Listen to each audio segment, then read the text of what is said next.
I will now reconvene the general session. Will the recording secretary please call the roll? Catherine Wentz Brown, Present. Jose Cardenas, Present. Michael De La Torre, Present. Marisol De La Torre Escobedo, Anna Marie Francois, Present. Makita Gwino Shire, Present. Megan Gross, Present. Megan Gross, Present. Johanna Harwick, Present. Susan Aradia, Present. Harry Jackson,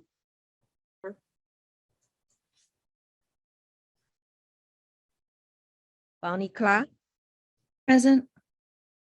Monica Martinez, Present, and I saw Terry Jackson trying to get off mute. And she said, I'm present.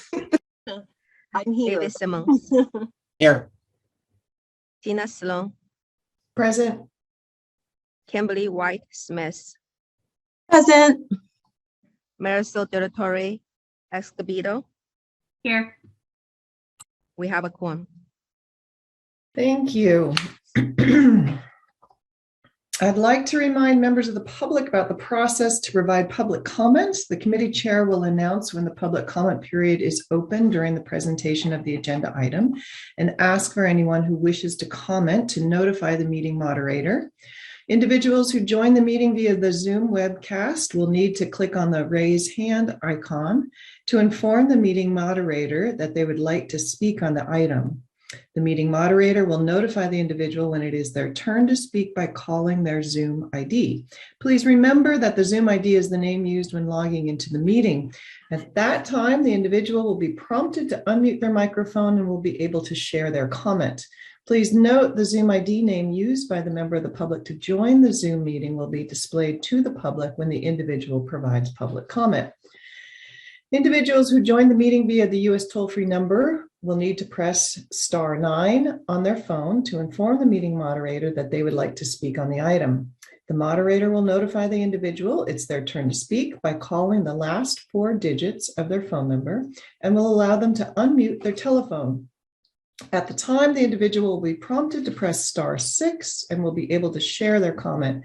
Please note only the last 4 digits of the caller's number will be displayed to the public when the individual provides public comment.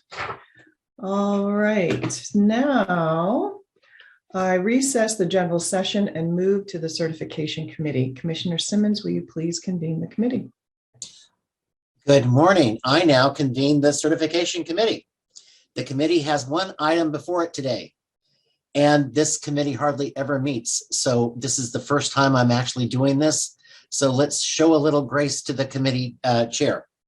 Okay, we will announce when the public comment period is open following the presentation of each agenda item. Members of the public who wish to comment will be asked to notify the meeting moderator in the following ways. Individuals who join the meeting via Zoom will need to click on the raise hand icon to inform the meeting moderator that they would like to speak on the item. The meeting moderator will notify the individual when it is their turn to speak by calling their Zoom ID. Please remember that the Zoom ID is the name used when logging into the meeting. At that time, the individual will be prompted to unmute their microphone and will be able to share their comment. Now, individuals who joined the meeting via the US toll-free number will need to press *9 on their phone to inform the meeting moderator that they would like to speak on the item.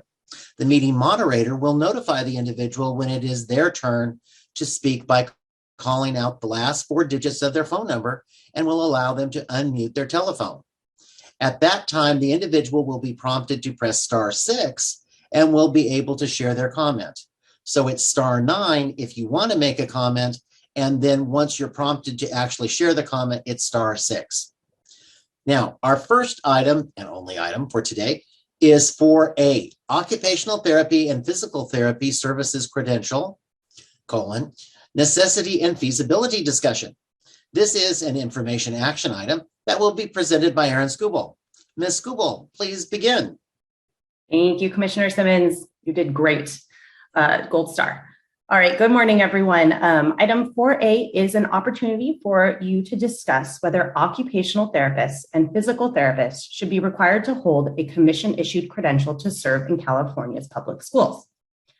Occupational and physical therapists, or OTs and PTs for short, provide services primarily to students with disabilities in alignment with the requirements of an IEP. These therapies support students with the physical, cognitive, psychosocial, and sensory components of learning and living. Although these professionals are not currently required to be credentialed in California, there have been several efforts by occupational and physical therapist groups to develop a California services credential for OTs and PTs. Pages 2 and 3 of your item provide a summary of the 3 previously unsuccessful legislative efforts these groups took forward to create credentials for OTs and PTs. The push for a credential represents a desire for individuals serving as OTs or PTs to align their profession with other credentialed public school service providers who are able to advance in their careers through employment on the certificated employee salary scale and hold administrative services positions. OTs and PTs cannot currently become licensed administrators because Education Code requires an administrative services credential candidate to hold a base teaching or services credential. Now, although OTs and PTs do not currently need to hold a credential, they are required to complete specialized programs of preparation for their respective areas of expertise. So OTs complete an accredited university program with a bachelor's or master's degree in an occupational therapy related field, and that includes a 24-week internship and passage of the occupational therapist registered exam. Similarly, PTs are required to graduate from a professional degree program at an accredited post-secondary institution or institution approved by the Physical Therapy Board. They also complete a professional education program, including academic coursework and clinical internships in physical therapy, and pass the Federation of State Boards of Physical Therapy exam. Both ultimately earn a professional license from their respective boards within the California Department of Consumer Affairs. Notwithstanding the current preparation for these professionals, this item intends to facilitate the discussion of what, if any, additional preparation should be required for OTs and PTs to appropriately serve students in the public schools of California. In order to prepare for this discussion, staff surveyed educational partners at both local education agencies and institutions of higher education. The complete set of survey questions and responses can be found for you in the item's appendix, and a summary of the survey results are provided in the item beginning on page 3. The 74 educational partners that responded to the LEA survey represented county offices of education, large and small school districts, school sites, and charter school management agencies. When asked if the current pool of candidates for OT and PT positions are adequately prepared to serve students in a pre-K through 12 setting, more than 90% of LEAs that responded felt that the current occupational and physical therapists employed in the schools were adequately prepared to serve students. And as you can see in the table provided on pages 3 and 4 of the item, about 82% of LEAs surveyed do not support additional credentialing requirements for OTs and PTs. Institutions of higher education were also surveyed to help staff gauge the capacity and desire of program sponsors to create and offer OT and PT credential programs. This survey saw a total of 11 responses from various institutions, with 3 indicating that they would be interested in exploring this opportunity, and 2 stating that they might be interested depending on capacity and interest from candidates. More than half, or 6, of the institutions that responded indicated that they had no interest in offering such programs at this time. And this is an important point to emphasize as an area of concern, especially when we consider previous actions taken to require credentialing for other professional services, such as speech-language pathologists, school nurses, and teacher librarians, which have experienced limited ability for candidates to enroll in programs due to the limited number of programs that are available. As such, schools have had significant difficulties in finding fully prepared speech-language pathologists, school nurses, and teacher librarians. Other areas of concern identified by survey respondents are noted on page 5 of the item.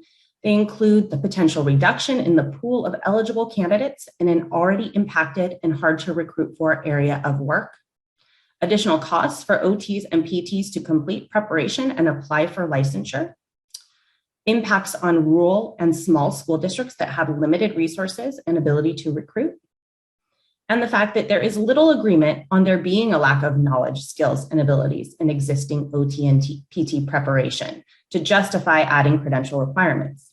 While some LEAs identified areas of knowledge that OTs and PTs lack, many stated that the existing pool of candidates are appropriately prepared for their roles in the schools. As well, the impact that creating a new OT or PT credential would have on the Commission's workload is another factor that should be considered. Yet there are also benefits to the creation of an OT or PT credential that were identified by educational partners. Those benefits include OTs and PTs having additional targeted preparation for service to students and employment in a school setting, the opportunity for OTs and PTs to be employed as certificated staff, as opposed to their current option for employment as classified staff, and the eligibility for OTs and PTs to earn the administrative services credential and seek employment in an administrative position.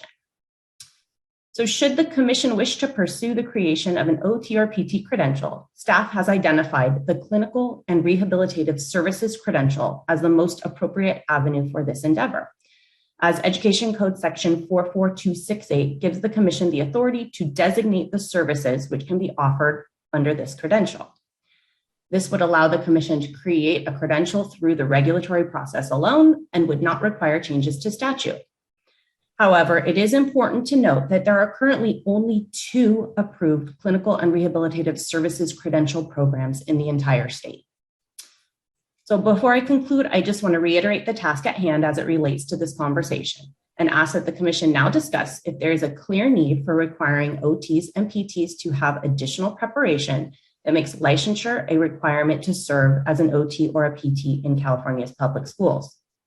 Should the Commission decide that additional preparation and licensure is indeed required for OTs and PTs to appropriately serve students, then both current and future OTs and PTs would need to obtain a California credential to serve, pursuant to several sections of Education Code that indicate that positions requiring certification include every type of service for which certification qualifications are established in statute. So in other words, if a credential is created, the position shall going forward require licensure to serve in that position. Establishment of OT and PT credentials would transition these services from those that fall under classified employment requirements to those that fall under certificated employment requirements and are subject to assignment monitoring rules and regulations. Although not in your item, other avenues for OTs and PTs to achieve their goals of creating a path to the administrative services credential could be considered as well. The Commission could request staff to explore statutory changes to the administrative services credential requirements and to the other health services credential requirements, which currently prohibit issuance of these credentials to OTs and PTs. So with that, I'll conclude my presentation and I'll give you all the opportunity to consider whether creating a credential for occupational therapists and physical therapists is necessary and feasible in order to best serve the students in California. And I'm happy to answer any questions you might have.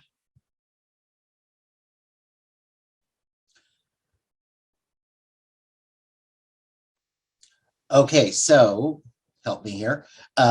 This is the point where we will open for public comment. And if there are members of the public that would like to give a presentation, please notify the meeting moderator by clicking your raised hand icon. You see that there? That's the raised hand icon. Or by pressing *9 if you're participating by phone. Now, because of the limits of our time, we're going to request that everyone that has a presentation limit their comments to 90 seconds.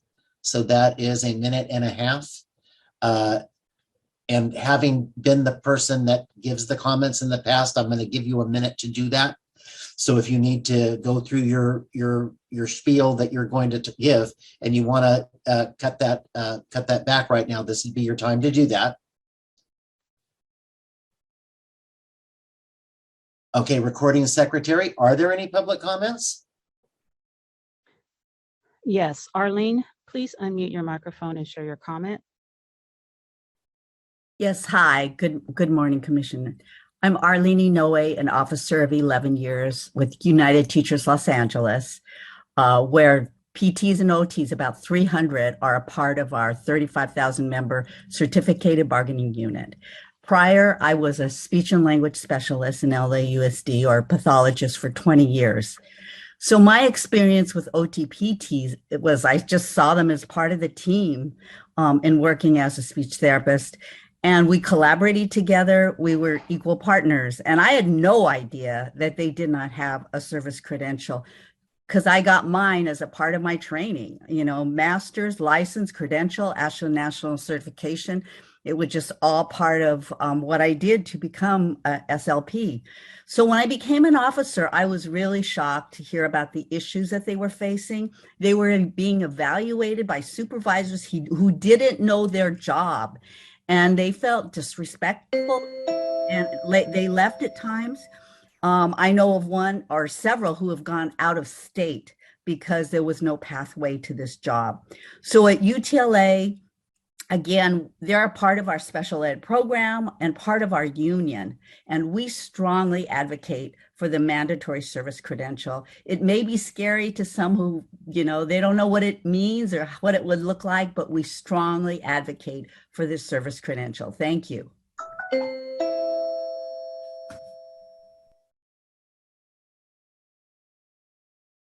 Lisa Foote, please unmute your microphone and share your comment. Hi, I'm Lisa Foote. I'm an occupational therapist that's been working for 15 years in Santa Barbara County, and now I'm working as an ATAAC specialist for Santa Barbara County SELPA. I strongly support having a credential. I feel like all the building blocks are in place for this to happen, whereas there's already the rehabilitative services credential. There's already that. And there's already all the OT professional programs in the state can easily add that into their programs, or because we're required to do continuing education every year, every 2 years, if there was a need for doing any continued ed to have a few more things to get done for a credential, that can be done under our already established, we have to do continuing ed to keep our license.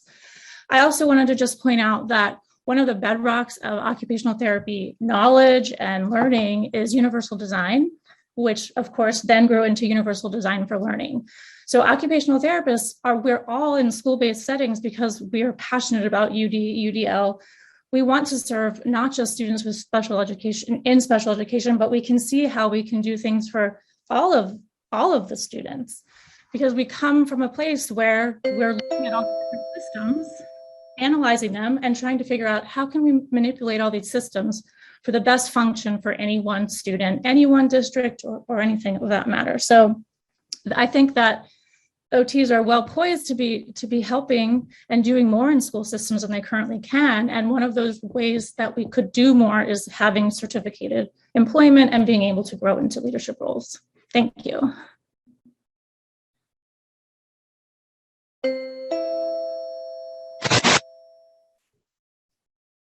Mayada, please unmute your microphone and share your comment. Good morning. My name is Mayada Hodeb, and I am an occupational therapist with Los Angeles Unified School District. I am one of the chapter chairs for the OT-PT department and represent about 300 OTs and PTs. Since the department was established in 1990, we have been supervised by administrators who do not have the background and expertise in occupational therapy and physical therapy. We are the only bargaining unit members in UTLA who do not have a credential requirement to serve in California public schools. There is currently no avenue for us to obtain an administrative service credential, as the statutory requirements for the credential requires position of a teaching or service credential is issued by the commission. We continue to have staffing shortages as some therapists have left for purposes of more lucrative fields due to the lack of pathways and advancement in the public school system. At UTL, as a UTLA chapter, I strongly support organizing OTs and PTs licenses as a service credential so that we can better serve our students with special needs as well as students without special needs in the state of California. We work as part of the IEP team. We consult with teachers. We give them ideas for foundational motor skills that these students, whether they have an IEP or do not have an IEP, need in order to access their curriculum and advance in their education. And we are a crucial part of the IEP and schooling process. Thank you for your time.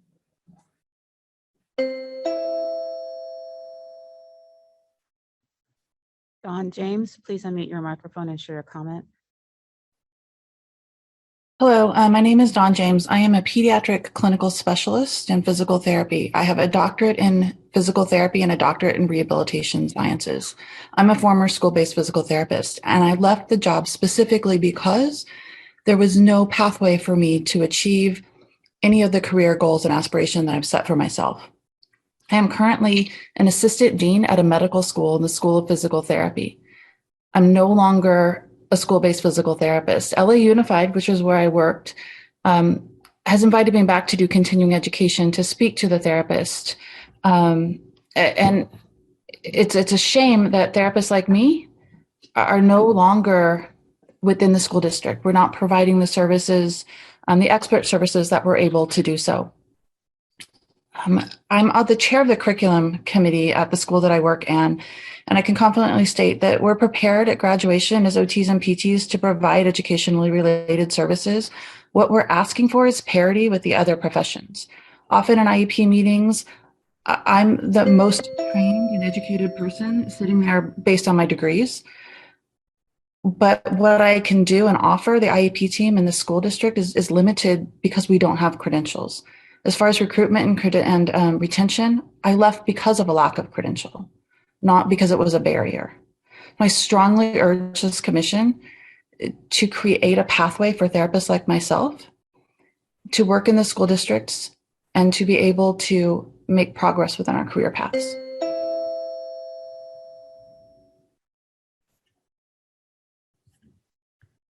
Jay Spencer, please unmute your microphone and share your comment. Good morning. My name is Jamie Spencer, and I am the administrator of the USA School-Based OTs and PTs Looking for Change group. We are over 2,000 members who our main goal is to achieve equity for school-related professionals, for OTs and PTs. We feel that to not give occupational and physical therapists a credential is to support the pervasive and systemic inequity that is facing us. There are many barriers that are in place because we don't have a credential.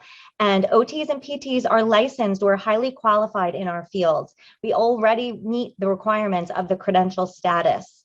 So I strongly, and my coalition strongly supports an educational credential. And although change can be difficult and there may be a lot of work in it, change is what keeps education going, and we need to look at the systems that we have in place and how we can change them in order to best support our students. Thank you.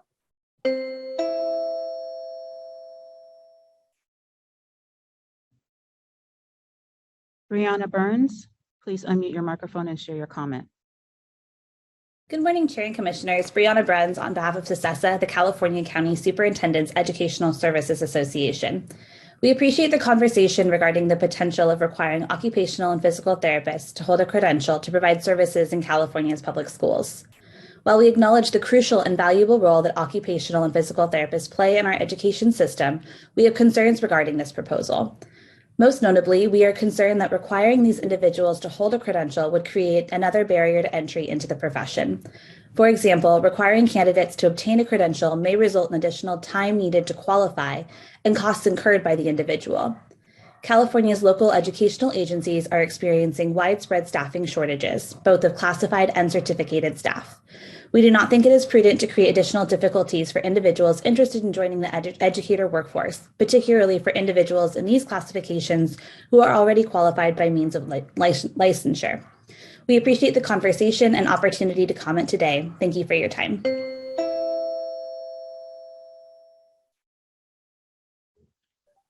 Lisa Test, please unmute your microphone and share your comment. All right, dear Chair and Commissioners, thank you for this honor to speak. My name is Dr. Lisa Annette Test. I have been an occupational therapist for over 30 years, serving in the public school system. I am a certificated employee. My career has been dedicated to serving children with exceptional needs. In this capacity, I've taken on various leadership positions, all with the goals of supporting and promoting self-determination, access, and independence for all the students we serve. I have edited documents for the California Department of Education, partnered with our state and national associations to ensure providers have the tools to provide data-driven, meaningful services. Just like each of you, my training and education has provided me unique lenses to look at the whole child. I am asking for justice and to be at the same table as the colleagues I partner with on a day-to-day basis. I'm asking the permission to provide a pathway for OTs and PTs to have a credential. This credential will open doors to broaden our reach to the students we serve. Thank you.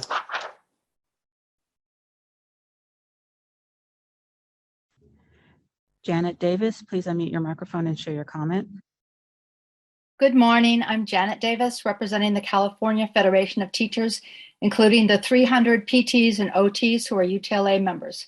First, thank you for this item. We support developing these credentials. I was confused why there were not PT and OT credentials. Then I read on page 6, the EC 44267, written in 1976, specifically disallows 3 groups, PTs, OTs, and audiometrists, from qualifying for health services credentials. The statute conflates OTs, PTs, and audiometrists, not audiologists. Audiometrists are the people who screen children for hearing loss. A school audiometrist certificate requires a BA and 8 units of study. PTs and OTs complete a 2 to 3 year master's degree. Perhaps in 1976, a master's degree was not required, and that is the reason for the exclusion. The statute needs to be updated. Fortunately, the Commission has the other option for the exclusion. The clinical and rehabilitative services credential would be the easiest pathway for developing these credentials through the regulatory process with no change to statute, and we hope you preserve this. Perhaps in the future, it would be a good idea to survey the PTs and OTs, not just the LEAs, who are strongly in favor of this credential and are now leaving for other workplace opportunities. Thank you.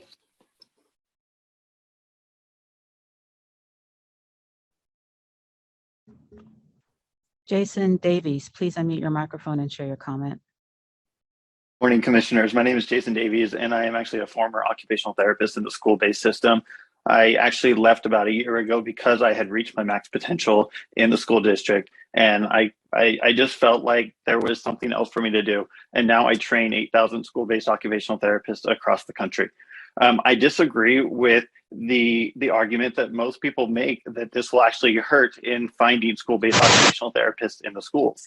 What we often hear from the LEAs is that we can't find people, but what we don't hear is the retention. And we see a lot of school-based occupational therapists actually leaving the profession because they don't feel respected, because they don't feel like they can use all of their potential to support the students in schools. They feel like they're being disrespected by not having that credential. And so I'm here to argue that we do authorize a clinical and rehabilitative services to credential for OTs and PTs to provide them with that equality, with that justice, with that respect within our public schools in California. Thank you.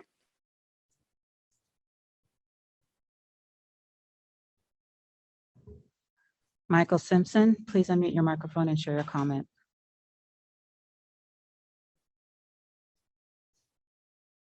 Thank you. My name is Michael Simpson, and I am a physical therapist and an educator of physical therapy students at the University of Southern California. I'm strongly in support of the proposal for physical therapists working in schools to be able to hold a credential, consistent with most other healthcare professionals that help students to access their education as fully as possible. The core curriculum of the PT includes education and training that results in a doctorate degree in physical therapy, and that well prepares them for this role. This change, I think, would inspire our students and many physical therapists entering the profession to serve in this role, working in the educational systems with children so that they would see a career path that would guide them. I do not see a barrier with achieving a credential, as physical therapists are driven by lifelong learning and advancing in their profession to advantage those that they serve. I'm happy to answer any questions. Thank you for your consideration.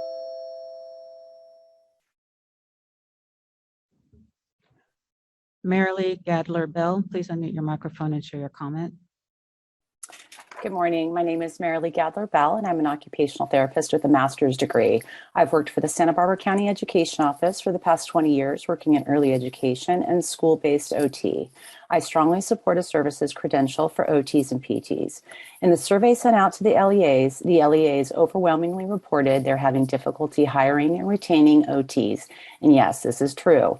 Many OTs are leaving school-based practice, and one of the primary reasons for this exodus is professional inequity. The county I work for employs OTs as classified staff and pays us at the same pay range as another group of employees for which the educational level is an AA. Even though the OTs all have master's degrees, licenses, and national certifications they must maintain through continuing ed, we also bill for our services through Medi-Cal, which the other group cannot do. Additionally, OTs do not receive a full year of service credit for retirement as our certificated colleagues do, even though we work the same number of contract days. As a result, we have vacancies and have had to contract with NPAs when we can find them to fill positions. This is not only costly, but it is disruptive to teams in the delivery of services to students. We've worked tirelessly to rectify the problem of professional inequity at SBCEO over my 20 years, but to no avail. The CSEA union, which was supposed to represent us, was unsupportive and ineffectual. As a result, we were granted separation from the union in 2008. Unfortunately, we now have no representation and thus no real ability to negotiate.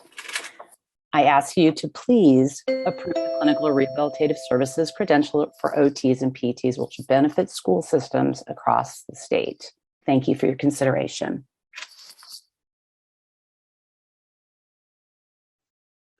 Andre Shirt, please unmute your microphone and share your comment. My name is Andre Sert, and I'm an occupational therapist with over 30 years of experience, and I'm working in the San Ramon Valley Unified School District. I'm asking the Commission to authorize the clinical and rehab services credential for OTs and PTs because I support an occupational therapist access to an administrative services credential. OTs pass a certification exam, as we've talked about, with our national board, NBCOT, and we bring unique services to our special needs population in our schools. OTs are already licensed in the state of California. Access to the administrative services credential would allow OTs to bring an additional perspective to the leadership team alongside our colleagues in psychology, speech therapy, and academics. I feel confident that our universities with OT programs would do what they could to support this as well.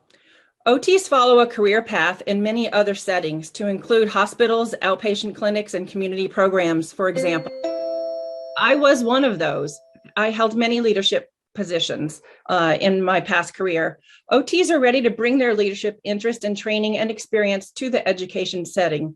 Thank you very much for this time this morning.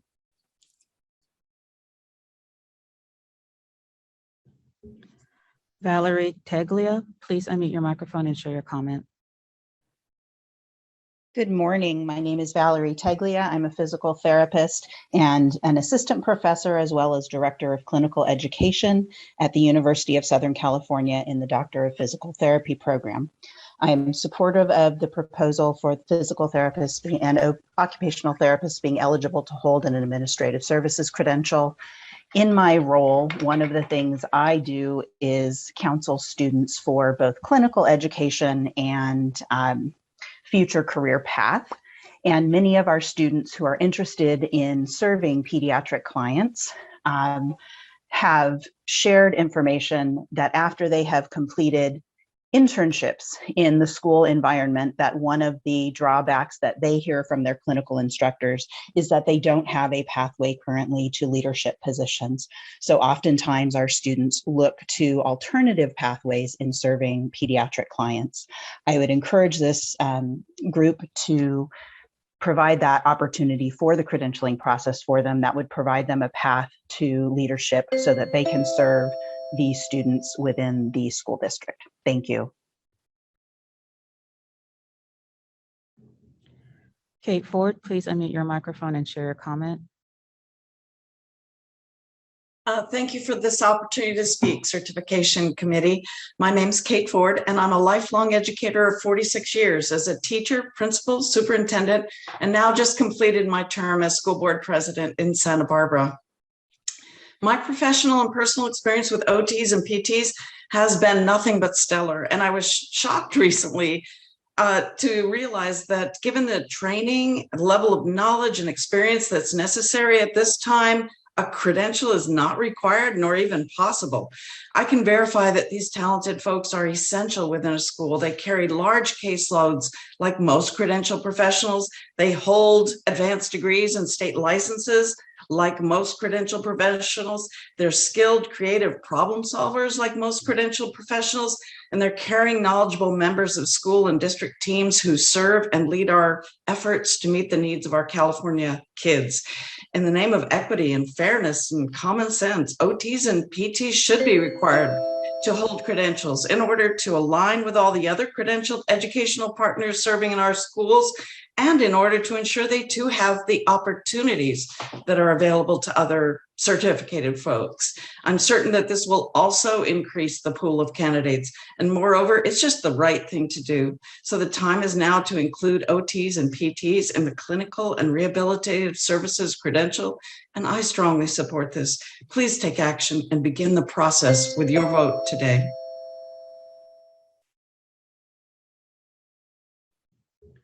Brian Edwards, please unmute your microphone and share your comment. Hi, good morning. Thank you, Commission, for taking up this item. My name is Brian Edwards. I am the current president for the Occupational Therapy Association of California and a former school-based occupational therapist. This has obviously been a long-standing effort that we have undertaken, and really our focus here is to address the professional inequities that so many people have spoken to this point. Within occupational therapy, our academic standards prepare us to work in a variety of settings, including the school districts, and to work with diverse populations. And OTs have unique perspectives and knowledge base to contribute at both the individual and systems levels to really support and advance student outcomes. I do want to just point out the current point of entry for occupational therapy is a master's degree. Within the state of California, we have several master's and doctoral programs for occupational therapy and have strong support from our academic partners here in California. My last sort of point, interestingly, from the survey that was shared earlier, we have 90% of the LEAs and school-based administrators felt that OTs and PTs were adequately prepared. And really the arguments against it were concerns related to extraneous steps or barriers to entry. So to me, I think the question before the Commission is, are there additional preparations needed? Perhaps not, but is a credential warranted to address these inequities and to advance student support? Absolutely. Thank you for your time.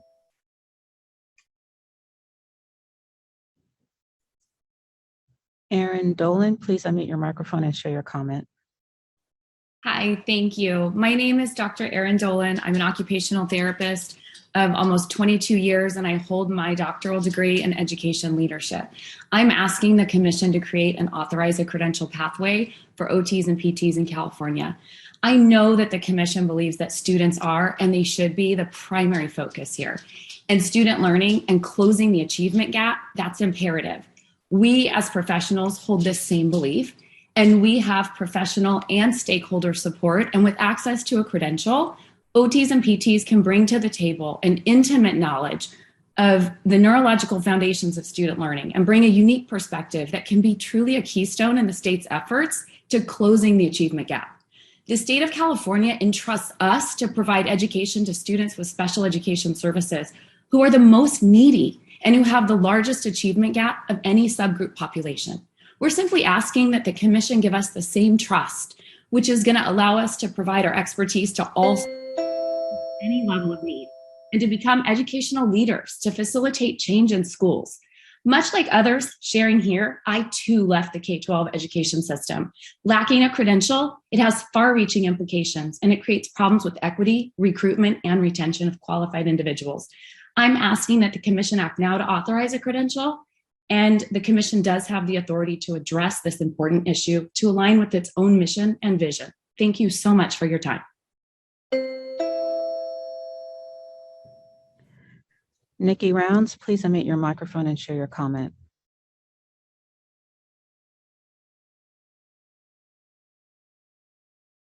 Hi, My name is Nikki Rounds, and I am an OT serving in non-public and charter schools in the San Francisco Bay Area. As someone relatively new to the school-based practice and as someone who left a role as a clinic supervisor in a pediatric clinic to be here, I support credentialing for OTs and PTs and want to relieve some of the concerns about finding OTs willing to overcome any barriers to entry. I would also like to shed light on what my job in education entails. We are required to hold at least a master's in this field, and our education programs encompass immersions and fieldworks in the pediatric field as well. Additionally, we are moving towards a doctorate requirement to be an OT. I received my doctorate through a clinical residency in pediatrics where I served in both the clinics and the schools. Our doctorate allows us to sit at the table with doctors and hold leadership positions within the rehabilitation field. Yet in the schools, we are limited in our ability to pursue leadership pathways and opportunities. We have the skills needed to exceed, be here, and provide a unique lens for our colleagues and our students. We have training in fine motor skills, gross motor skills, self-regulation, UDLs, environmental needs, and more. And our skills would benefit not only our students, but the people we work with if we were better utilized and acknowledged by the California school systems.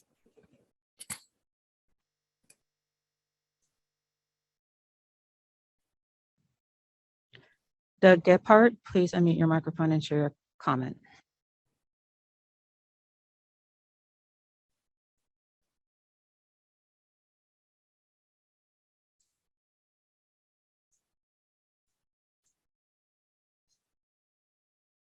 Okay, can you hear me now? Okay, therapists use their education and training to provide existing services to students without a credential, and there's no apparent educational need or benefit to students to warrant the additional requirements of earning a credential. Stated rationale from advocates previously identified two key reasons for wanting the credential.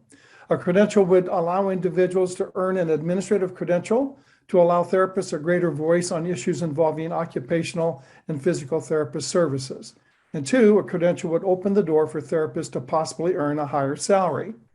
Adding the burden of a credential in addition to the current education and training for occupational and physical therapists will add significant time and cost for a credential that will not provide any additional benefit to occupational and physical therapists. Further, the additional requirement will certainly restrict the current pipeline of candidates providing services to students and will be an irreversible requirement for all future occupational and physical therapists. AXA opposed this action in the legislature on 3 previous occasions and does not support the commission taking action to develop a new credential. Thank you.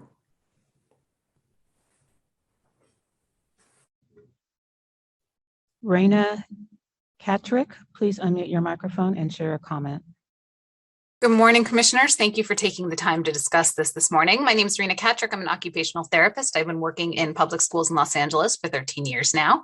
I do believe the CTC has both the authority and the responsibility to remedy this matter of professional equity and access that we're currently experiencing. The initial surveys results that were shared this morning help begin the conversation, but the low response rate on the survey indicates a need for further data collection about this, including more input from OT and PT programs in California, who've largely indicated that they would support any requirements to help OTs and PTs achieve this credential. As you begin to explore a pathway for credentialing, I do believe that you'll see the professional training and ongoing continuing education requirements for OTs and PTs will ensure a smooth transition to credentialing and will make this achievable with minimal disruption.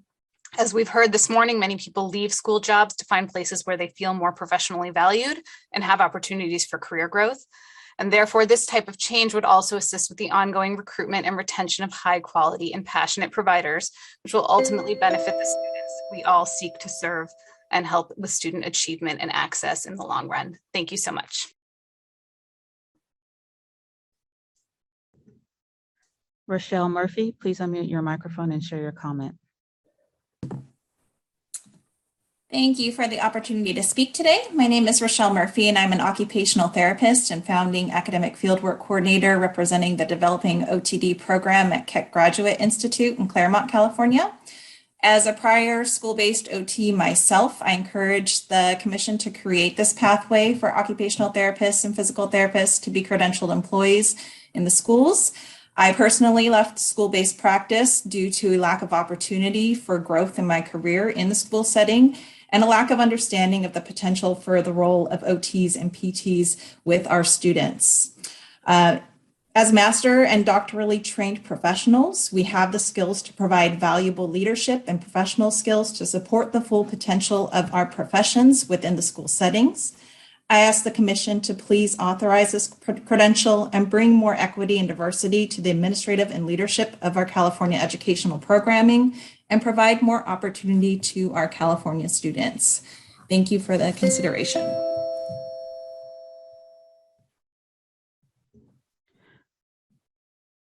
Heather Kitching, please unmute your microphone and share your comment.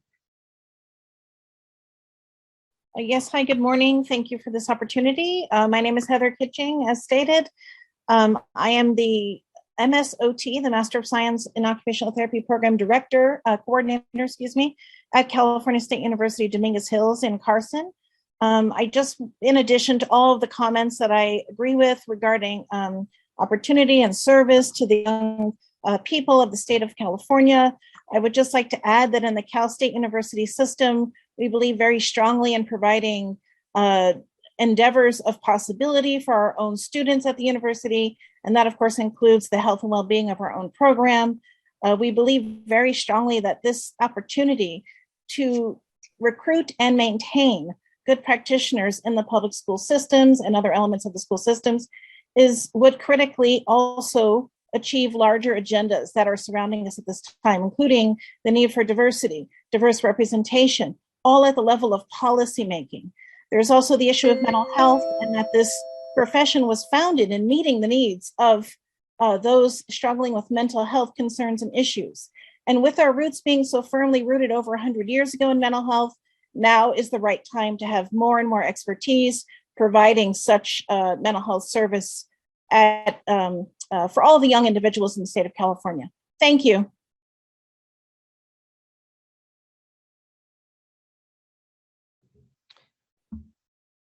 We have no additional requests for public comment. Oh, I'm sorry, one just came in. Let's see if they come back.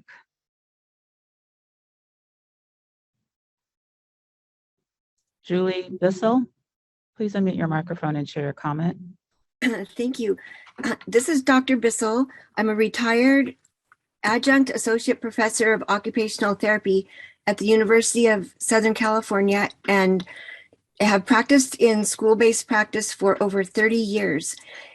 And I am most concerned about the educational outcomes for all the children in the state of California, especially those with severe physical impairments and severe behavioral and emotional problems due to autism and other learning disabilities. These children are missing the influence of OT and PT at the systems level. And if anyone could unlock the hidden potential for these children and help them with their competitive employment, the possibility to make it to post-secondary education, or to be more independent in life, saving the state of California thousands and probably millions of dollars with increased independence. It's the OT or PT that can see through all of these needs and really add to the discussions that are happening at levels that we are now at this point not able to join in. And I think that by the commission considering a credential for OTs and PTs, it could be done in such a way where there would not be barriers or an interruption in service. For example, if our license were to be considered the basic requirement, and then any needed additional information could be added through our already existing continuing education. We would not have to jump through any additional barriers. It could be seamless. And I urge you to please consider a credential for occupational therapists and physical therapists. Thank you, Commission, for hearing our request.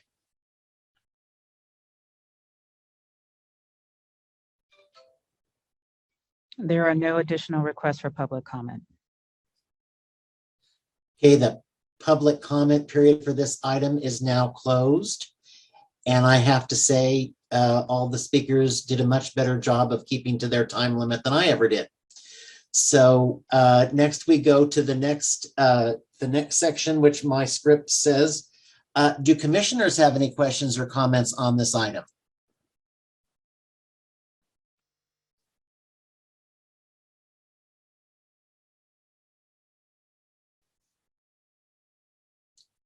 Okay, Michael. Thank you, Chair Simmons. I just want to add that part of the reason why I really wanted to be part of the CTC is to work against these inequities that exist in other situations. And I agree with the majority of the speakers that this inequity in the allowance for the certification of the OTs and PTs is preventing them from pursuing fields in our schools. And that could be the reason why we're having this major lack of interest in OTs and PTs coming to schools. Marquita? Good morning, colleagues. I have a couple of thoughts and a wondering. I heard loud and clear from our speakers, as well as all the 142 comments, about the concern with the lack of equity as it relates to pay and advancement, and something I learned this morning about retirement. And so I want our speakers to know that the commission heard that. Secondly, I heard testimony about wanting a pathway to an administrative or leadership position. And I don't know how a credential automatically does that. So that's one of the wonderings. I am concerned that there are only 2 clinical rehab credential programs in the state, and they're both in the CSU. And so this leads to my bigger concern about a capacity issue. If indeed we establish new credential pathways, there will be the need for additional funding for tenure track positions, as well as the infrastructure to support new credential pathways. And so I'm leaning towards wondering what are other pathways for these OT, PT professionals to gain leadership positions. And I'd be curious as to what my fellow commissioners and our staff might think about that. Aaron, could maybe, unless your comment attacks that. Aaron? It does add on to what Commissioner Grenoshire is saying. Then go on. Thank you. Thank you, Commissioner Grenoshire. You were leading in the same direction of the same wonderings that I have. I think this was first of all, thank you to everyone who came and spoke today and who wrote letters to help educate us at the Commission about this really critical issue. Also, the item, I think, does a very good job of summarizing the issues of concern on page 5. I think that's a good place for us to look. I think at this moment in time, we do have some wonderings about pathways to a credential. I think Commissioner Grenoshire identifying the capacity issue is a real issue. Do we have the capacity to develop programs in the state in order to create, which would be needed if we create a new credential? We don't create new credentials and automatically link other certification and say that's enough. There are certain pathways, and this is Janet Davis illuminated, as staff did, one pathway, which is the health services credential, which would require statute changes. I'd like to know a little bit more about that pathway and what statute changes would be required. That could be one place to explore. Another pathway, though, I think would simultaneously need to be explored, as Erin Skubal also stated in her presentation, is can we explore the statutory changes to the admin credential that would potentially be a pathway for OTPTs that would be different than creating a new credential under the clinical and rehabilitative services credential. So I guess those are two pathways I would like to see us explore. I think we need to explore these things before we make any decisions about having a new credential. I think we need to, we know what the issues are at hand. And I think that, so 3 questions I have put out there that Marquita has also put out there: capacity. What are the statutory changes to the admin pathway? What are the statutory changes to her health services? And I think the last one is question, is there additional preparation needed for OTPTs to serve in schools? I'm not quite clear. I'm hearing 2 different sides to that story. So those are my wonderings.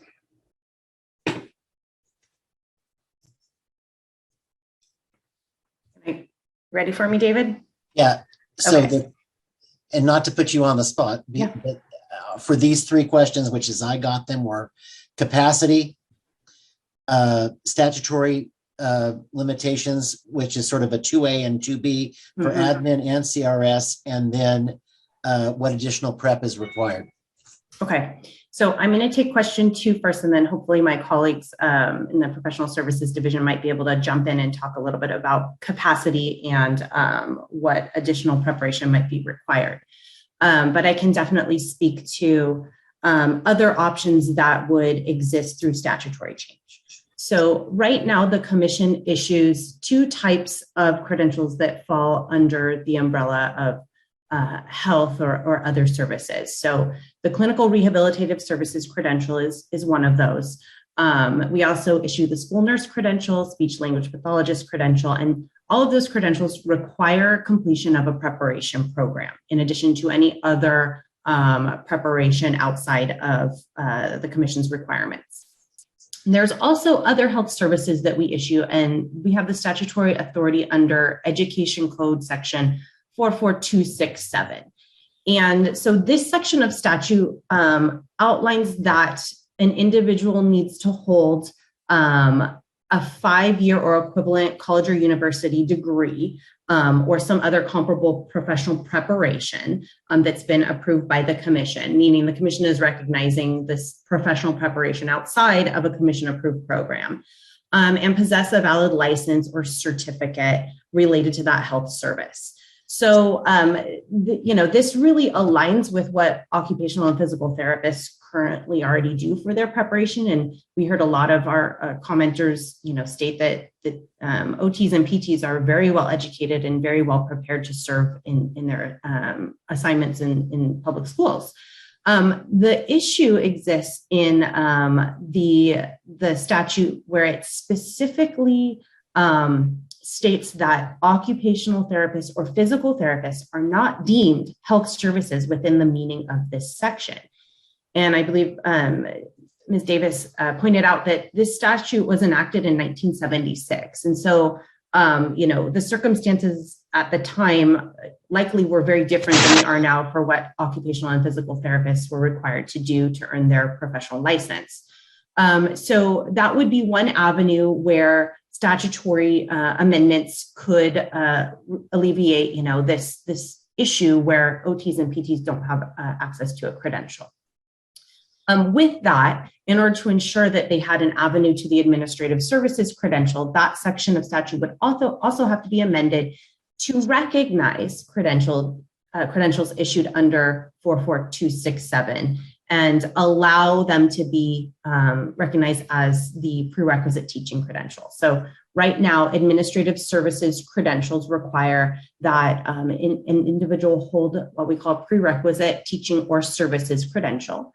And then they have to have associated experience under that credential. So, of course, a multiple singular education specialist credential would qualify, but other services credentials also qualify. So pupil personnel services credential, teacher librarian services credential, speech language pathologist, and the clinical rehabilitative services credential all are considered prerequisite teaching or services credentials to qualify for the administrative credential. So we would have two statutory amendments with that pathway. One would be to remove the restriction for occupational therapists and physical therapists under these health services credentials. And then the second would be to add 44267 credentials to the statutory authority to be used as a prerequisite teaching credential. So that's one option. Another option that could be pursued is only an amendment to the Administrative Services Credential Statute.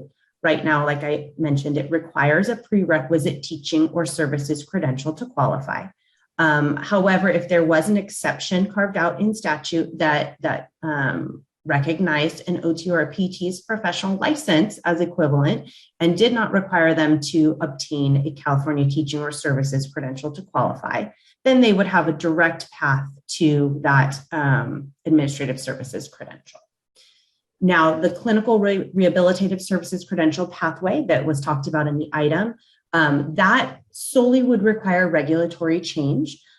So the commission would need to identify what knowledge, skills, and abilities are required for preparation under the clinical rehabilitative services credential. We would have to create specific authorizations to be offered through those credential programs. And then we would have to go through the regulatory process to enact those through regulations. And I see David has popped on, so hopefully he can speak to the other two questions. As far as capacity, it's really hard for us to answer that question because, as Aaron just said, we'd have to identify the knowledge, skills, and abilities that would be required for additional training. And without that information, I think it's going to be hard for preparation programs to decide whether or not that is something that they'd want to do. Aaron did mention that there was a survey done and we got responses from 11 institutions. So clearly we would need to get more information from them. And then what was the second question? What additional prep would be required? Yeah, that's a key thing for both capacity and where we go with this. So I would imagine that we'd need a work group or somebody to do, or study group to look at what is the additional knowledge, skills, and ability.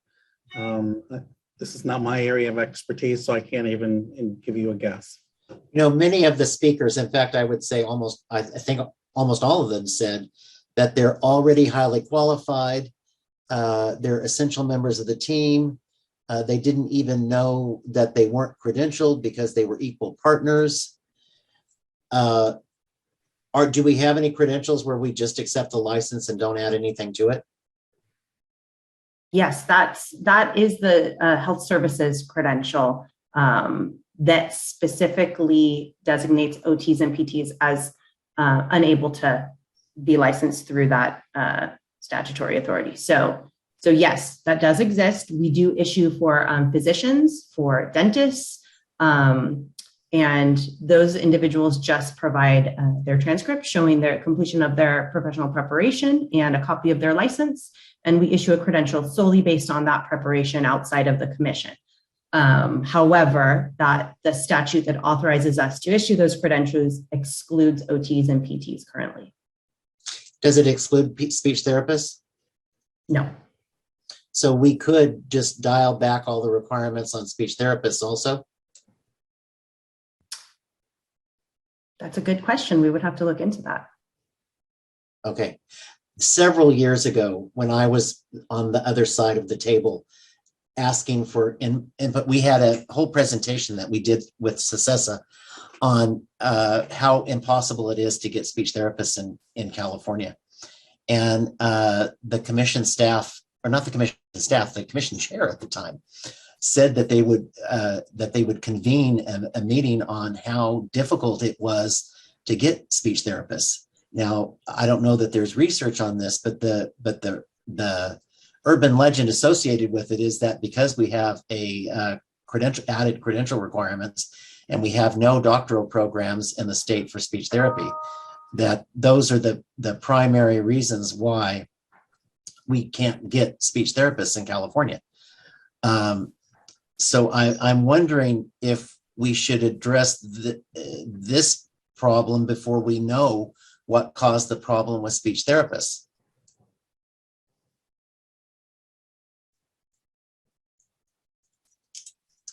Okay, and I have another question on nurses, if that's okay, Erin. Mm-hmm. Right now, to get a nursing credential, all you have to do is have an RN and a BA, correct? And then you have to clear it. Yes, yes, you have to complete the program. But don't put me on the spot, David. I'm gonna look it up for you. So let me look it up so I can be sure. And let me tell you where I'm going with that. Yeah. Several times I have had to let nurses go, school nurses go, because they could not, for whatever reason, they did not clear their school nurse credential. And I'm wondering if there is what is that disparity? I mean, how much of that is actually a barrier? And if it would be possible to find that number. Yes, so you are right. Your understanding is correct. It is just the BA and the registered nurse license to qualify for the preliminary. And then completion of the school nurse program is required to earn the clear credential.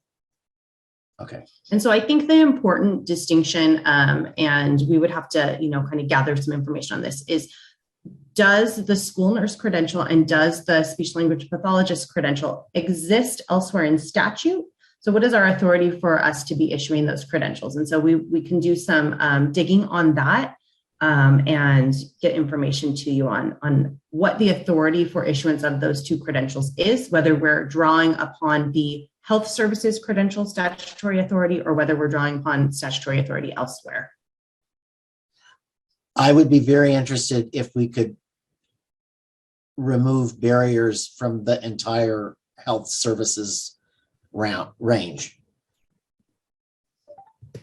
which I know is a larger question than the one that we have before us today.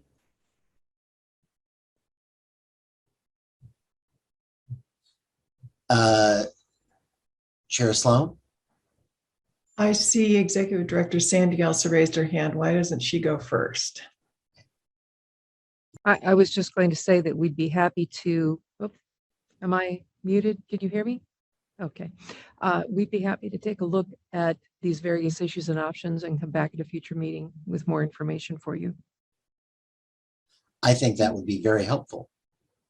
Chair Sloan? That's exactly what I was going to ask. So Erin, could you come back and tell us more?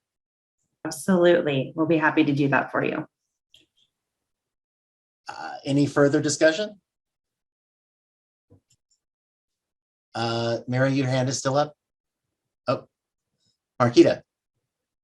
So since we're going to take some time to gather some more information, Erin, could you also resend that survey to EPPs just to have a more robust response? We can definitely do that, yeah. You might want to make it clear to them it's not just adding coursework. There's a whole, the whole COA process is they may not understand what they're signing up for. Chair Sloan? Could I also ask, Erin, could you educate us a little bit more on what it takes to clear a credential in the health services field, like nurses? Thanks. Yes, absolutely.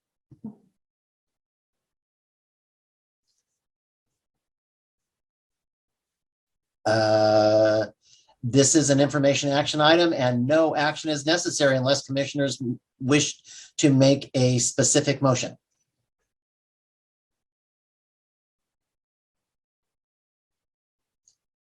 David, I'm sorry. I have a question. Before you get going. On page 3, when I'm looking at the large, medium school size districts and their responses, is it possible to get a little more, is it possible to get more surveys returned? Is it possible to send out the survey to the LEAs? There are, 1,000 school districts in the state of California? I believe something like. Yeah, we did send out the survey to all of our school district, county, and school site contacts that we have through our assignment monitoring system, which is every district and county in the state. That was the results that were returned to us, but we can definitely try to send that out a second time to see if we can get additional comments. Okay, thank you. I know how difficult it is to get surveys back, but it would just be helpful to get a little, maybe they'll respond this time again. Thank you.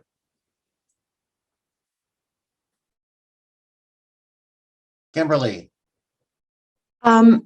I just want to second Marquita's request to survey EPPs, and also it would be great to see the results between the privates and the publics. I know a lot of our private institutions right now are developing and generating health sciences colleges across the state, and it would probably be great to get input on this so they can start thinking about inclusion of this while they're planning and doing that work. Thank you. Okay, Michael.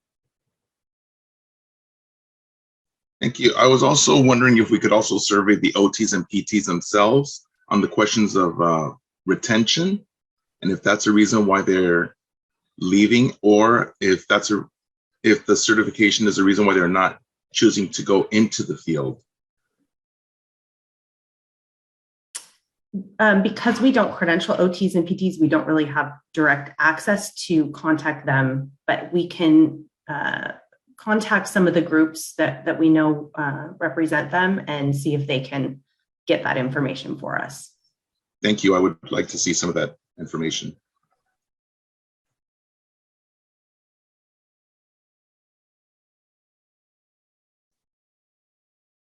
Okay.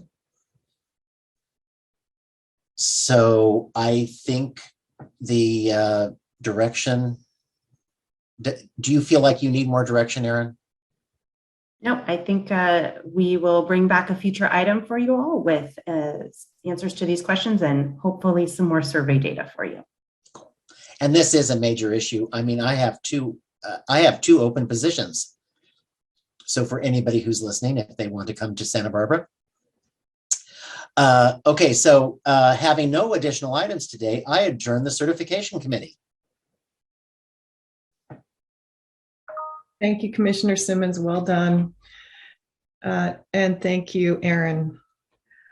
Next is the Educator Preparation Committee. Commissioner Martinez, will you please reconvene the committee? I will indeed. Tough act to follow, Commissioner Simmons. Thank you so much. So I'd like to reconvene the Educator Preparation Committee. We have 5 items remaining this morning. So we have item 3C, assessing literacy instruction, implementation of Senate Bill 488. This item is being presented by Roxanne Perdue and Nancy Brylanson, retired CSU Center for the Advancement of Reading and Writing. This is an information item only. Ms. Perdue, will you please begin? Thank you. Good morning, Commissioners. Agenda item 3C provides an introduction to the Commission's primary responsibilities related to Senate Bill or SB 488, including but not limited to the development of a literacy instruction performance assessment with the discontinuation of the current reading instruction competence assessment or RECA by July 1st, 2025. Additionally, this item includes a draft resource guide that has been developed to assist us in framing the work ahead and the content contained within the variety of state adopted frameworks, standards, and guidelines that encompass literacy instruction in California. This document helps identify some of the important concepts undergirding effective literacy instruction. This draft resource guide has been developed for review and discussion by the Commission prior to a larger field review. The resource guide is intended to assist teacher preparation programs to support effective literacy instruction, as well as serving as a source document for reference by a future development team of a literacy instruction performance assessment.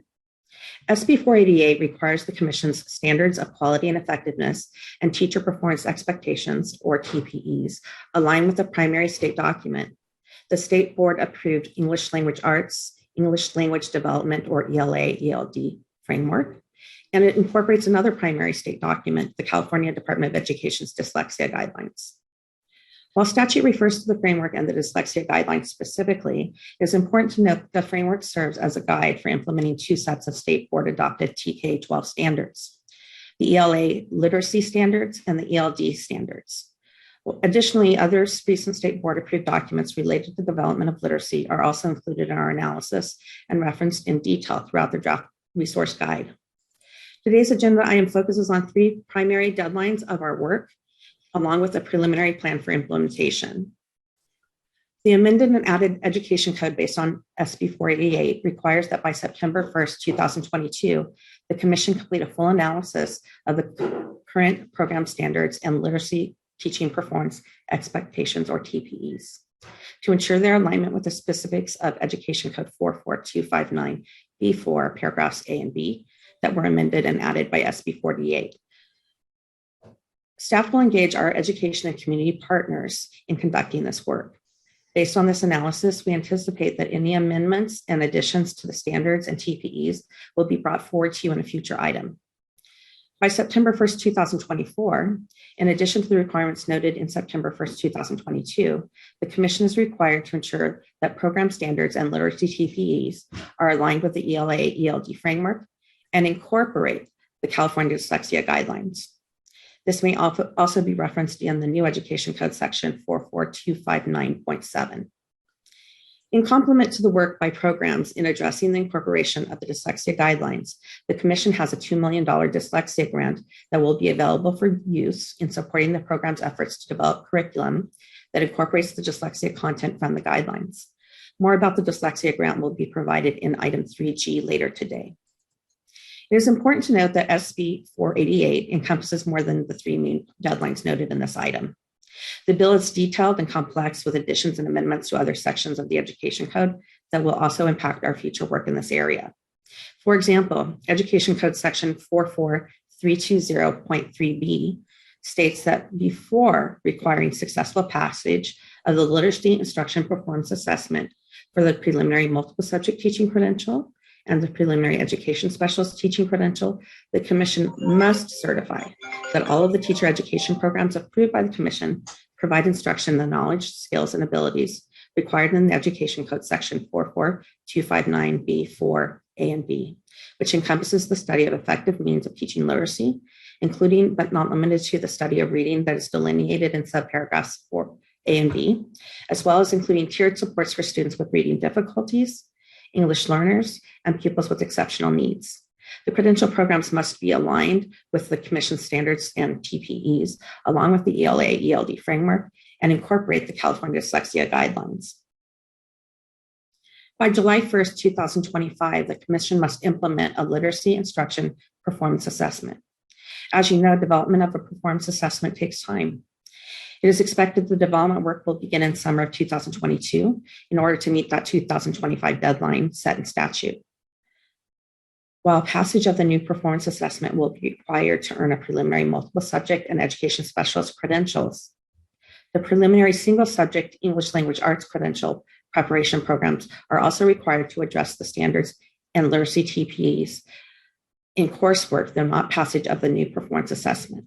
So single subject English language arts has to complete the same standards and literacy TPEs as our multiple subject and specialist colleagues, but they do not need to pass the new performance assessment in literacy. Here with us today is Nancy Brynildson, who is currently serving as a special consultant to the Commission staff as we move forward with this complex work. Ms. Brynildson is one of three authors of the ELA/ELD framework, which is a primary source document for this work, as well as other state board approved literacy related documents. She's also served as a co-director of the CSU Center for the Advancement of Reading and Writing. Ms. Brynildson serves as the primary author of this draft resource guide found in attachment B in conjunction with Commission staff. I will now turn over the presentation to Ms. Brynildson, who will walk us through the draft resource guide. Ms. Brynildson? Yes, good morning. Thank you, Roxanne. I would like to share my screen and display a PowerPoint as a way of walking through the resource guide. So you'll want to have that with you. So let's see if this works. So I assume you all can now see the PowerPoint. Oh, good. Thank you. All right. This is a draft resource guide. And we are happy to share it with you. And we're looking for your input today. And in the end, we'll ask for some of your recommendations about moving forward. I'm beginning on page 1 of the guide, the very first paragraph. And I want to address what the purpose of this is. We've had the RECA specs for quite a long time. We did start looking at those. However, we decided that a broader resource was necessary. So this document is to identify the knowledge, skills, and abilities that beginning teachers should know and be able to apply to implement effective literacy instruction. And we're defining literacy broadly as defined in the ELA/ELD framework. It includes reading, writing, speaking and listening, and language. Also, this document seeks to compile and synthesize the content and pedagogical expectations from multiple state documents, and more about that shortly. It is intended to serve as a resource guide for program planning and teacher education, and for a future design team in developing the literacy instruction performance assessment pursuant to SB 488. So how did we go about creating this? Like to address the development process and sources of information. This is also on page 1 of the guide in the second paragraph.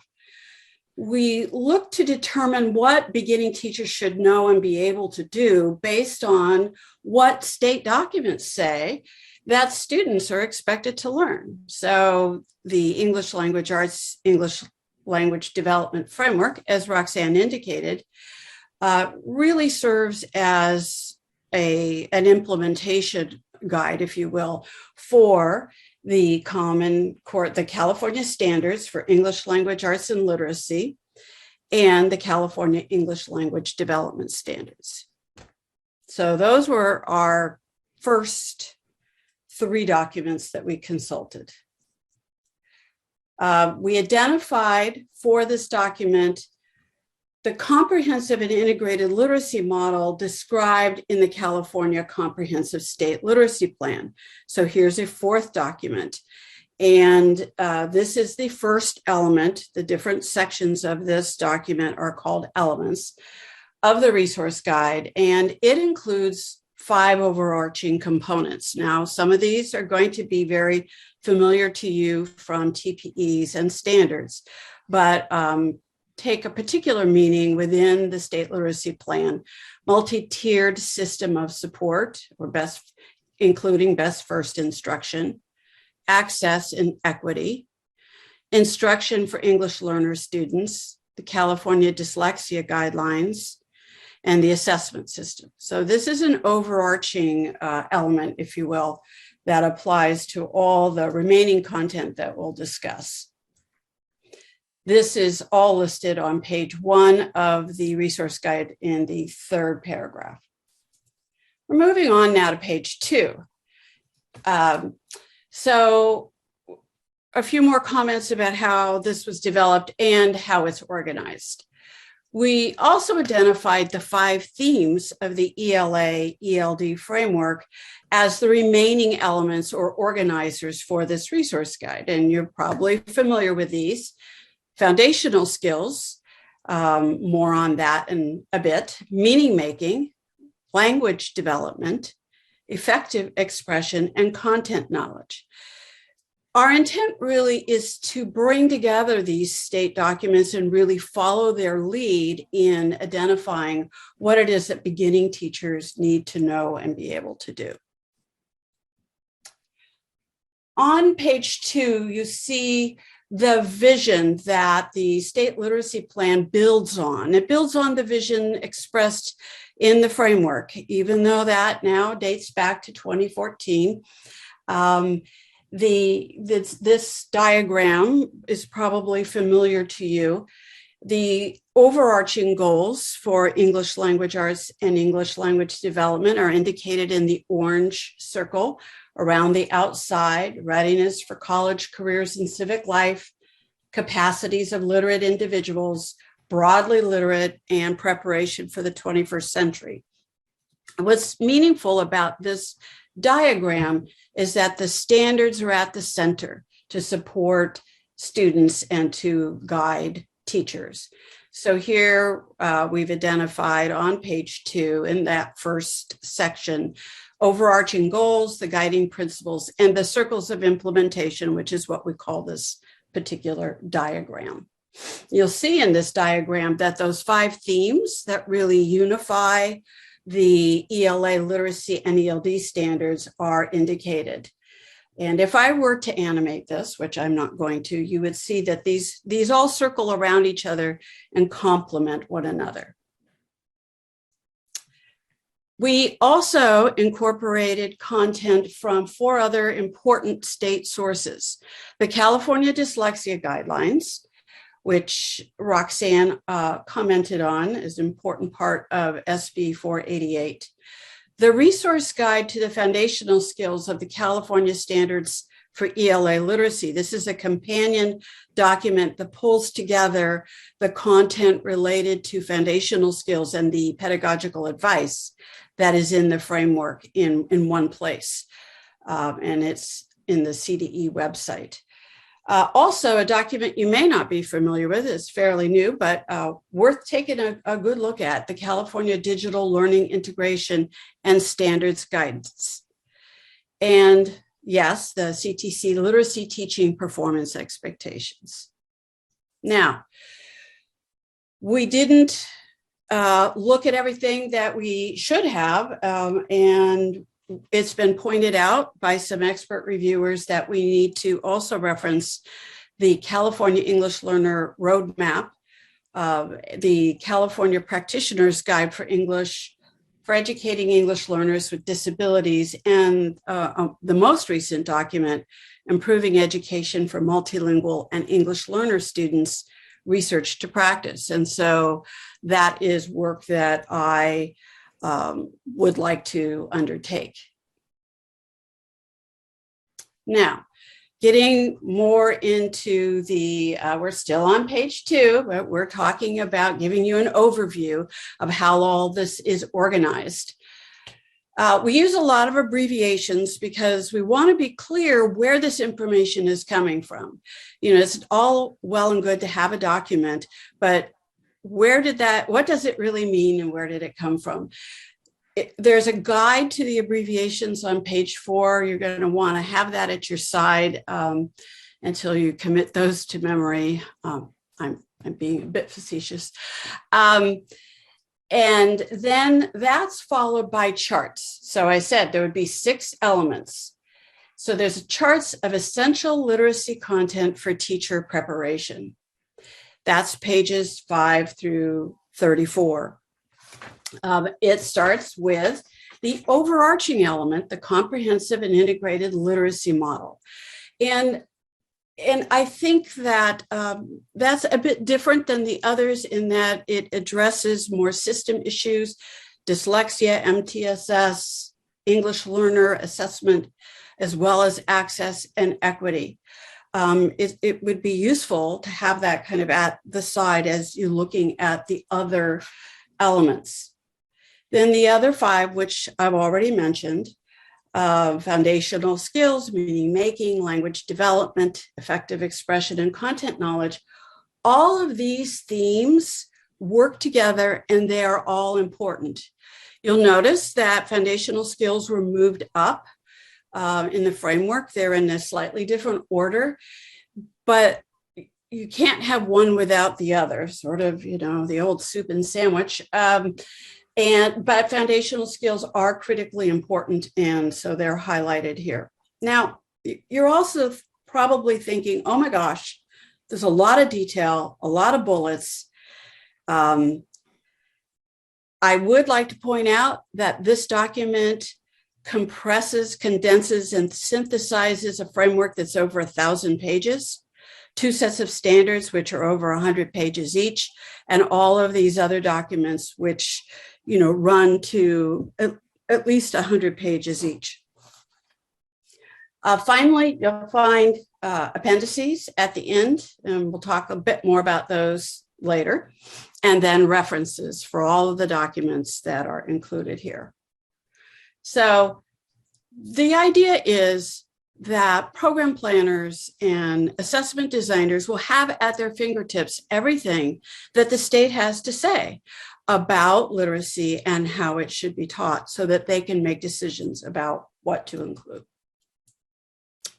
So let's actually move into the charts themselves, the elements. So that would be page 5, beginning on page 5 with the comprehensive and integrated literacy element. As I said before, there are 5 components, and they are listed for you on page 5, as well as detailed in the rows that follow on pages 5 through 7. This is overarching in nature, as I already indicated. They're meant to be applied to the remaining elements. This element begins, as they all do, with an overview. So that's the first paragraph on page 5, and that serves to define this element. In most of the time, this language is drawn directly from, in this case, the state literacy plan, or in the case of the following elements that we'll look at, from the framework or the digital learning integration document. You'll see 2 columns in the chart. The left column identifies the component we're looking at and provides general references. So you'll see lots of page numbers, etc. The right column details essential literacy content for teacher preparation and provides specific references for bulleted items.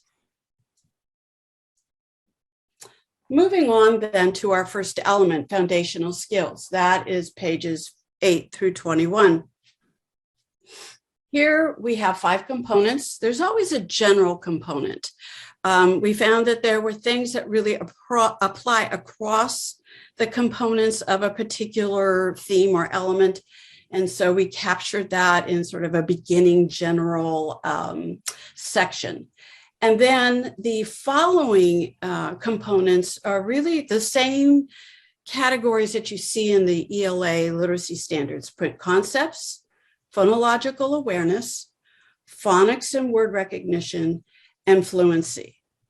Now, this is a line from the document, from the overview that you see here, says their achievement is crucial, meaning the achievement of foundational skills is crucial, warranting high priority attention in the early school years and thereafter as needed.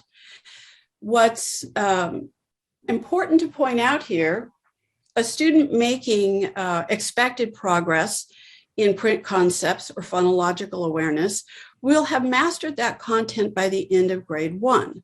So yes, it's detailed here, makes this section a little longer, but know that this is content that children are supposed to learn by particular grades. Phonics and word recognition, you have very different content in grades K1 and 2, and it changes as you move through to grades 4 and 5. 3, 4, and 5, you'll see an increased focus on multisyllabic words, etc., and then fluency. So, some additional pointers about how this is organized. You'll see some subheadings just to, make it clear to the reader. We start with broad content, not only within the general category, but in the others as well. Then you'll see assessment and tiered instruction as a subheading throughout this element and all the others that follow. The assessment and tiered instruction subcategory is really important because it identifies milestones for determining adequate progress and needed intervention. So this is where we look to see, has a child accomplished what they need at a particular point, let's say kindergarten and phonological awareness.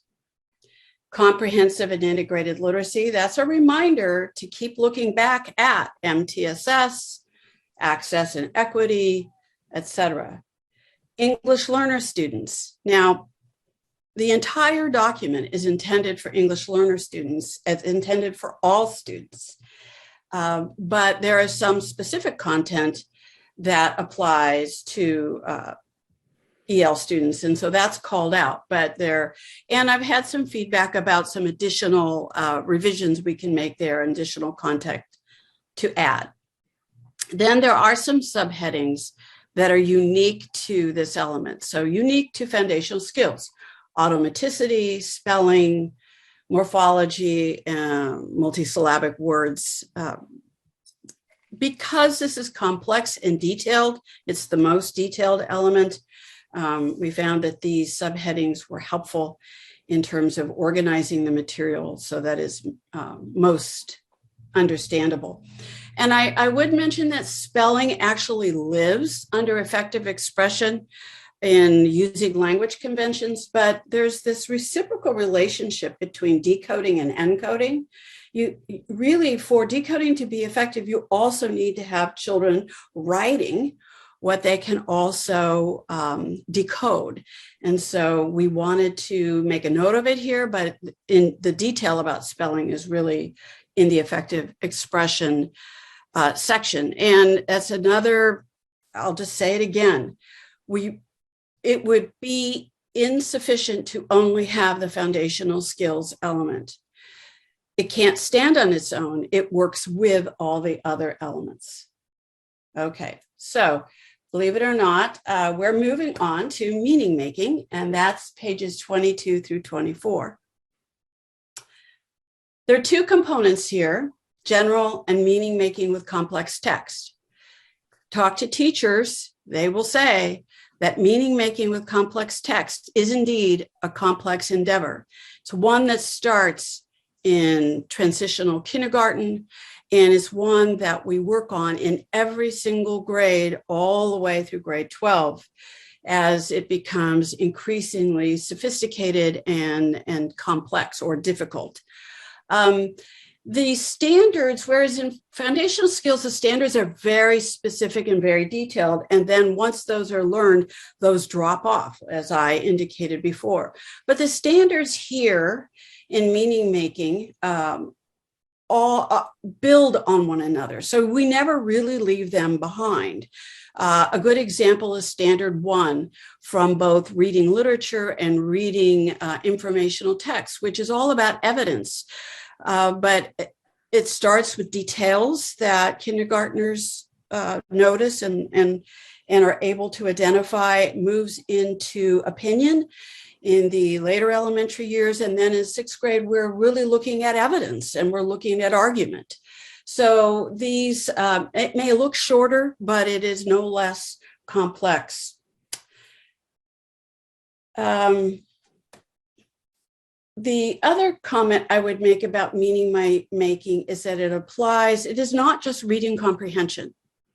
It applies to, we make meaning as we read, as we write, as we speak, present, as we listen, we make meaning, and as we use language in powerful ways to get our points across and have an impact on the world. Language development is critically important and is often referenced right along with foundational skills as that which is critically important to make sure that children do learn to read, write, speak, and listen. There are 3 components in language development that are consistent with the framework: the vocabulary and grammatical understandings or syntax. Those are the sections out of the framework. What's interesting about this section, and we've had a lot of work in vocabulary in recent years, and it's critically important. I think we have greater understanding of syntax and grammatical structures, but much of what teachers need to know is a result of what they learned in elementary school, high school, and in their undergraduate or bachelor's degree program. And so that detail, if you look at the standards and analyze them, there's quite a bit. An example would be a reflexive pronoun. It's a standard that children are supposed to learn. So therefore, teachers should know that. Not that we're recommending that we teach grammar in such a stilted and non-contextualized way. And Appendix A details that content that we felt really was the purview of prior education and that candidates should come into their credential programs with. Moving to effective expression, that's pages 28 through 32. There are 5 components, starting with general, of course, and then the same 4 that are in the framework: writing, discussing, presenting, and using language conventions. Language conventions includes spelling, and so this is where you would see the detail about spelling, but it also includes punctuation and capitalization. These components interact significantly with those of foundational skills, meaning making, language development, and content knowledge. They all interact with one another. And I've already made the comment about how decoding and encoding are reciprocal skills, as an example. It's really clear that by writing, children and students deepen their comprehension, and also by discussing and presenting. So all of these are important. And the last element, pages 33 through 34. There are 4 components here: the general component, and then, as in the framework, wide reading, engaging with informational text, disciplinary literacy, and engaging in research. As you know, research is one of the claims on the Smarter Balanced test that students in California take. Here's another reciprocal relationship. Content knowledge supports the development of literacy. And the proficiency in literacy, being able to decode, able to write, supports the development of content knowledge. They go together. And in fact, one of the big messages from the framework is that all teachers need to attend to literacy and that they need to work collaboratively, which I think is really a message that we've all been giving. You see these effects in terms of the role of content knowledge in vocabulary, comprehension, critical thinking, and much more.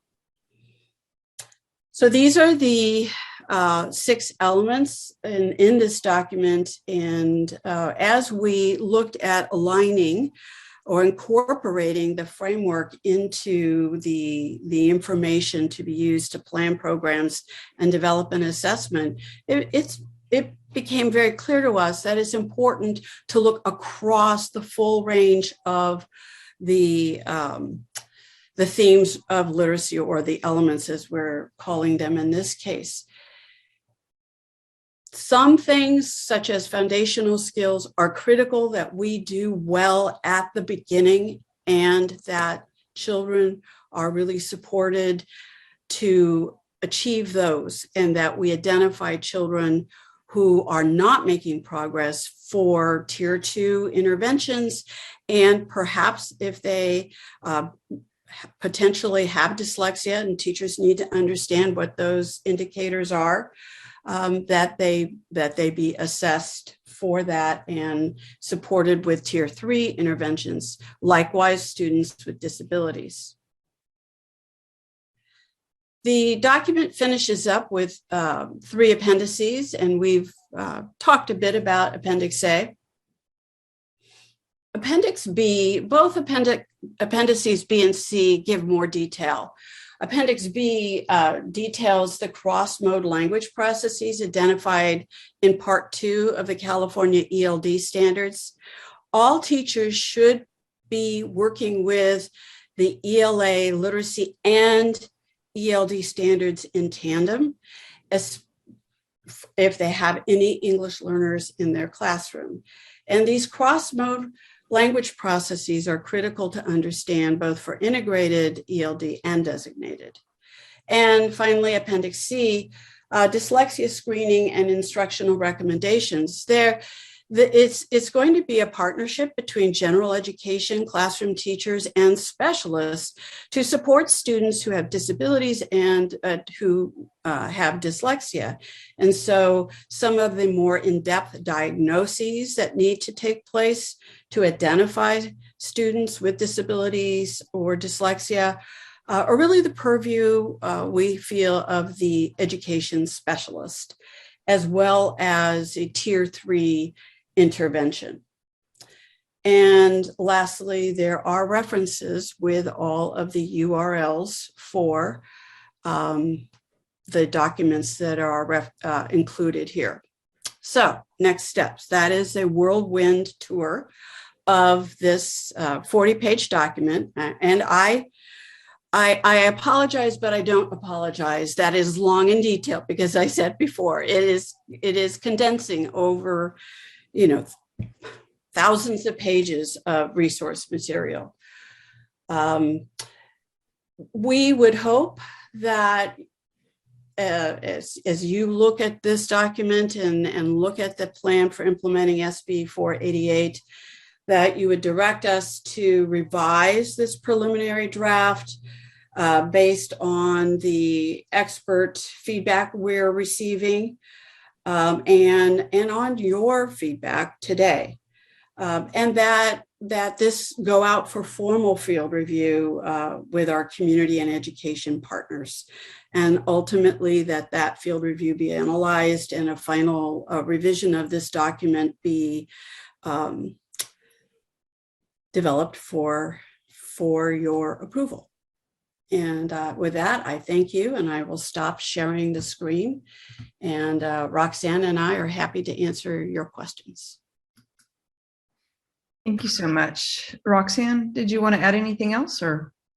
No, Nancy covered it. Thank you. Okay, great. Thank you both for very detailed but very concise PowerPoint as well. So thank you, Ms. Brynelson. We're now going to open for public comment. If there are members of the public that'd like to give a presentation, please notify the meeting moderator by clicking on the raise hand icon if participating through Zoom, or pressing *9 if participating by phone.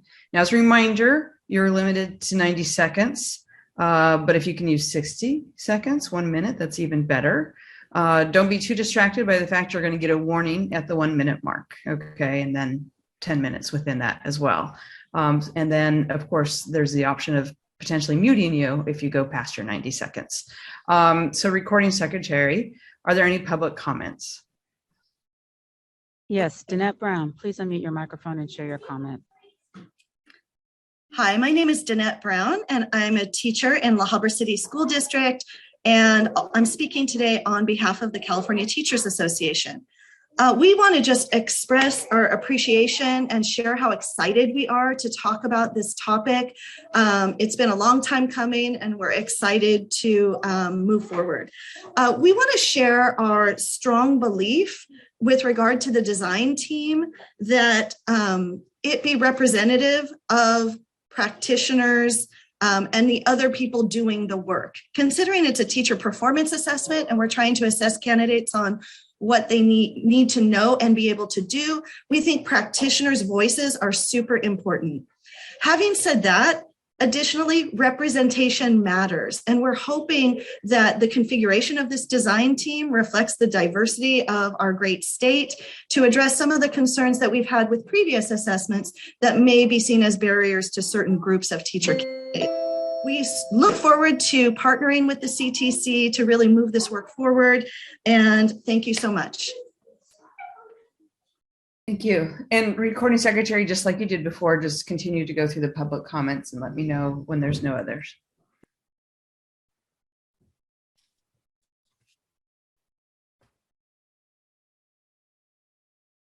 We have no additional requests for public comment. Okay, then. I'll just give it a couple more seconds before we close it. All right, the public comment period for this item is now closed.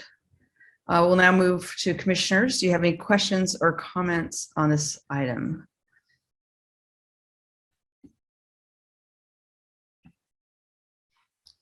Okay, I'm going to start with Commissioner Klatt, then Commissioner Brown, and then Commissioner Gross. Thank you. I have a lot of thoughts, and I'll try to organize them and be concise because I know we have a lot to talk about. I want to preface it by saying that reading instruction, I agree with the public comment we got from Danette that it's time and it's important that we look at reading instruction. It's so critical. My question relates a little bit to the single subject ELA credential and it being the only single subject credential that is included in having these additional requirements in the TPA. And I guess, so I have a couple of questions. I'm just wondering about how that would fold into the single subject preparation program for ELA, just because it's already, there's already so much in the standards.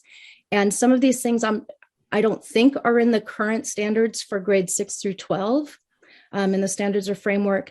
So some of the instruction in phonics and things like that, where does that fit into the preparation program for an ELA teacher? Is there room for that? And there should be room for that in it, but I'm just grappling with where that fits in. But I'm also wondering, so my first question, I guess, is there capacity within that program to add additional requirements? And I don't know if there's folks out there who can answer that.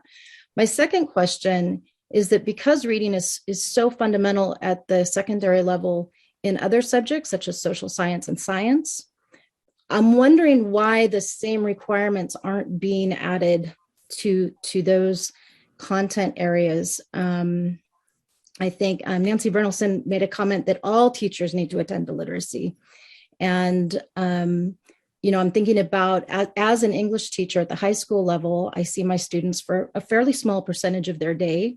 So even if I were prepared as an English teacher with all this additional preparation in how to teach reading explicitly, if a student comes to high school with that needing that much support, I don't think as an English teacher, I'm going to be able to deliver that along with my other content in the small amount of time I have that student during the day. So I guess my question is, why aren't the other single subject preparation programs also getting the benefit of this reading instruction?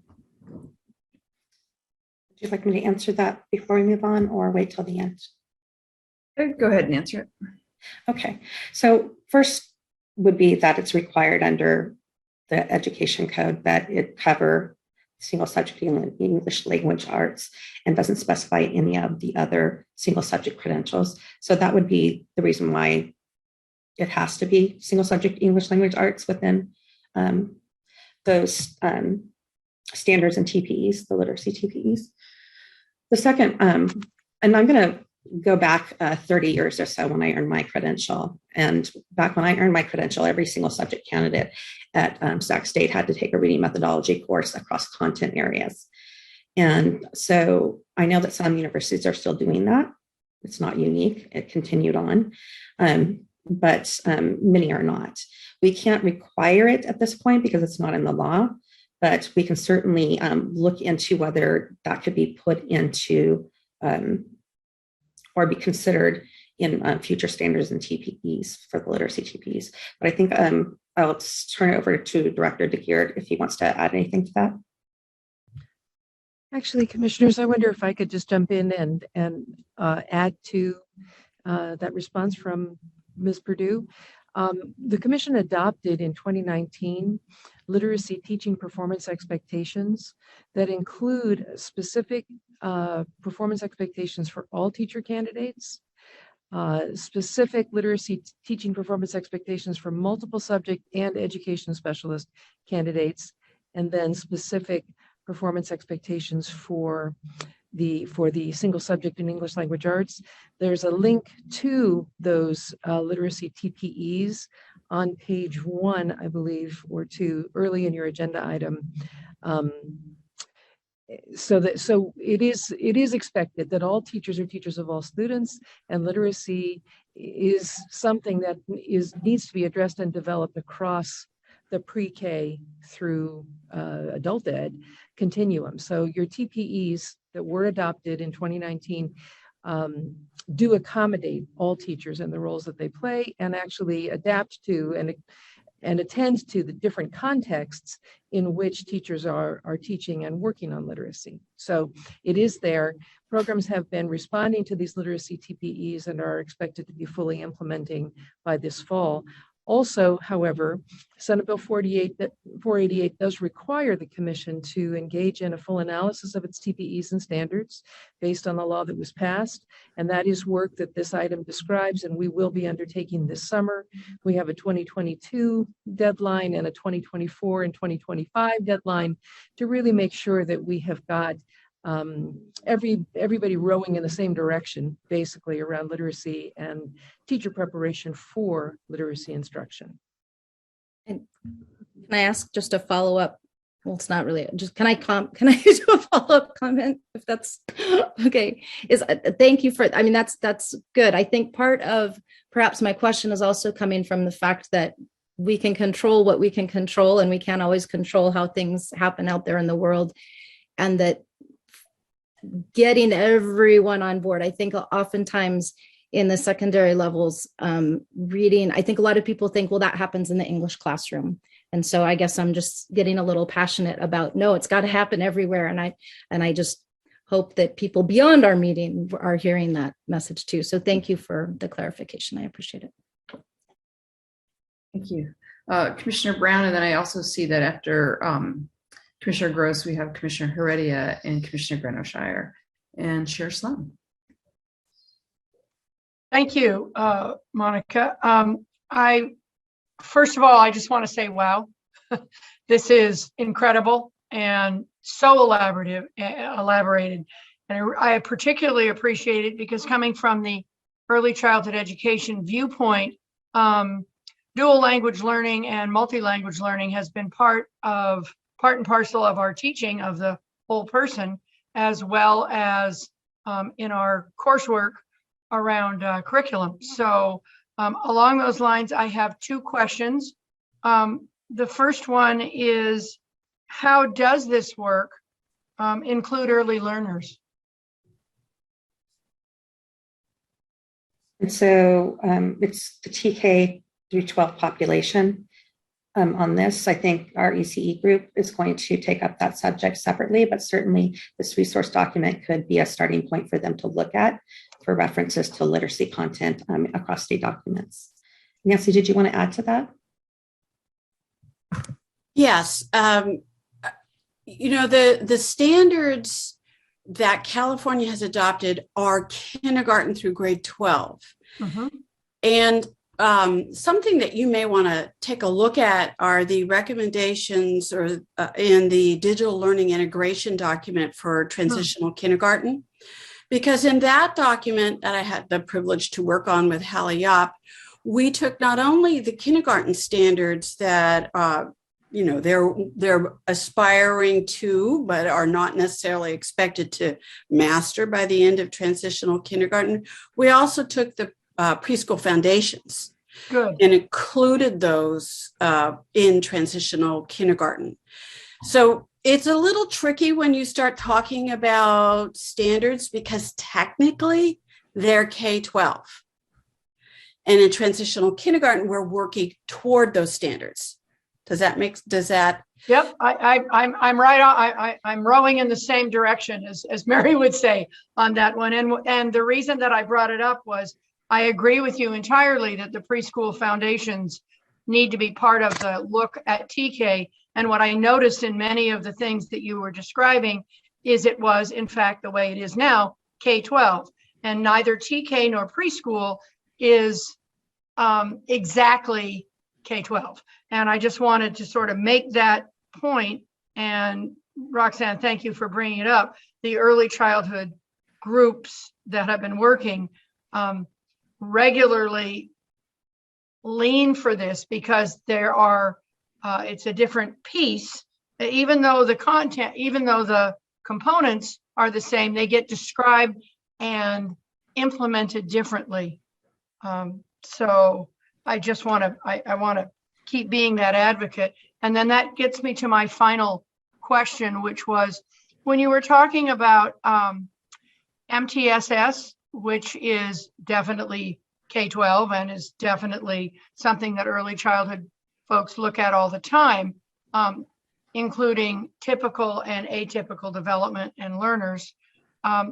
You mentioned best first instruction, and I have to admit, I'm not up to date with that. So I wondered if you could just speak briefly about that. That was new to me. Sure, happy to. Best first instruction is described in the state literacy plan.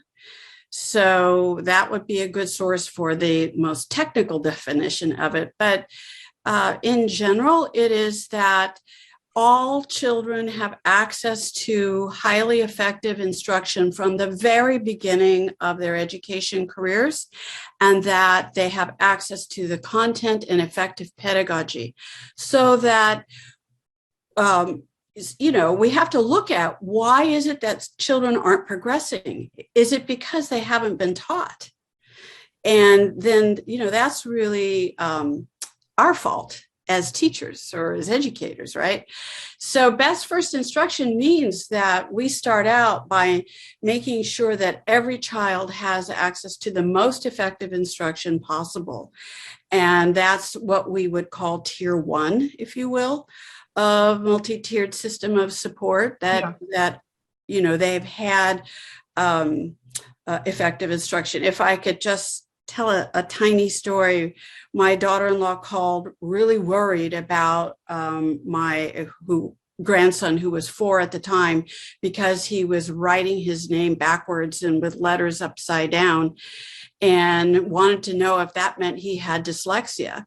And I said, well, he hasn't started school yet, and we haven't started formal literacy education.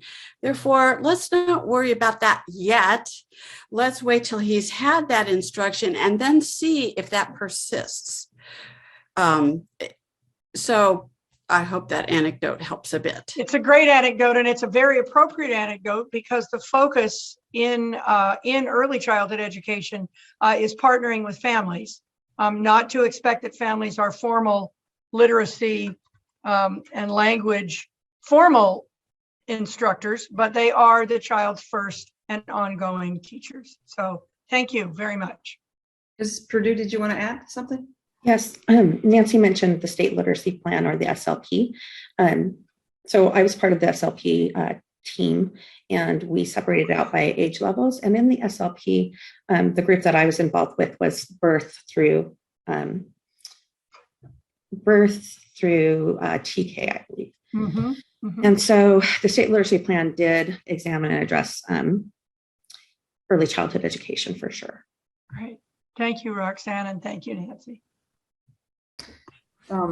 It sounds like we just may want to think about a little bit more acknowledgement in that, in the document itself, then, from what I'm hearing. Commissioner Gross? Thank you. I also want to echo Commissioner Brown's appreciation for this document. It is clear. As a parent of a first grader, I really appreciated that spelling guidance. Like, we're okay. So thank you for that. I have two wonderings.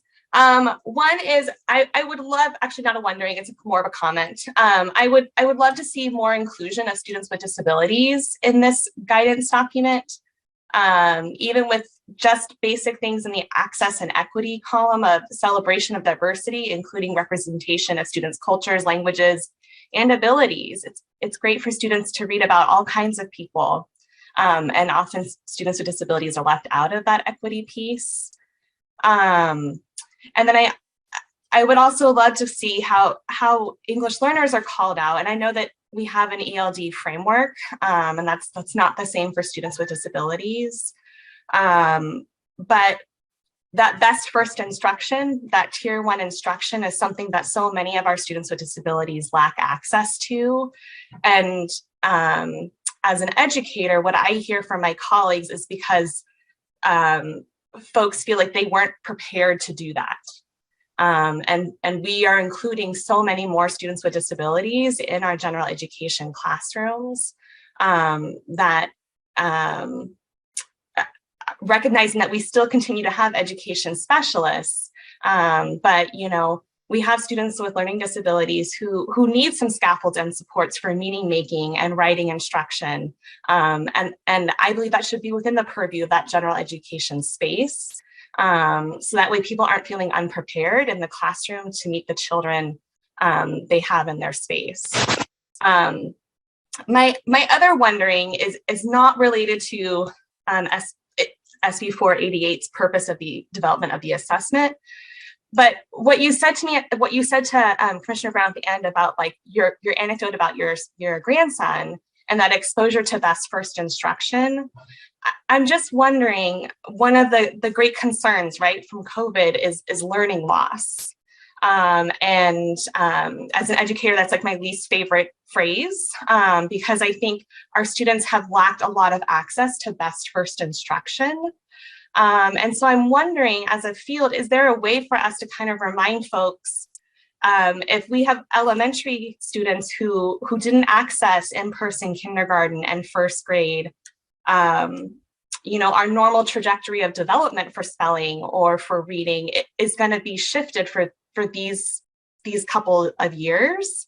And so I'm wondering how, as a field, we kind of communicate that so we don't all of a sudden start removing students from general education and removing their access to tier 1 instruction because of a glitch in the system, right? We're in a pandemic.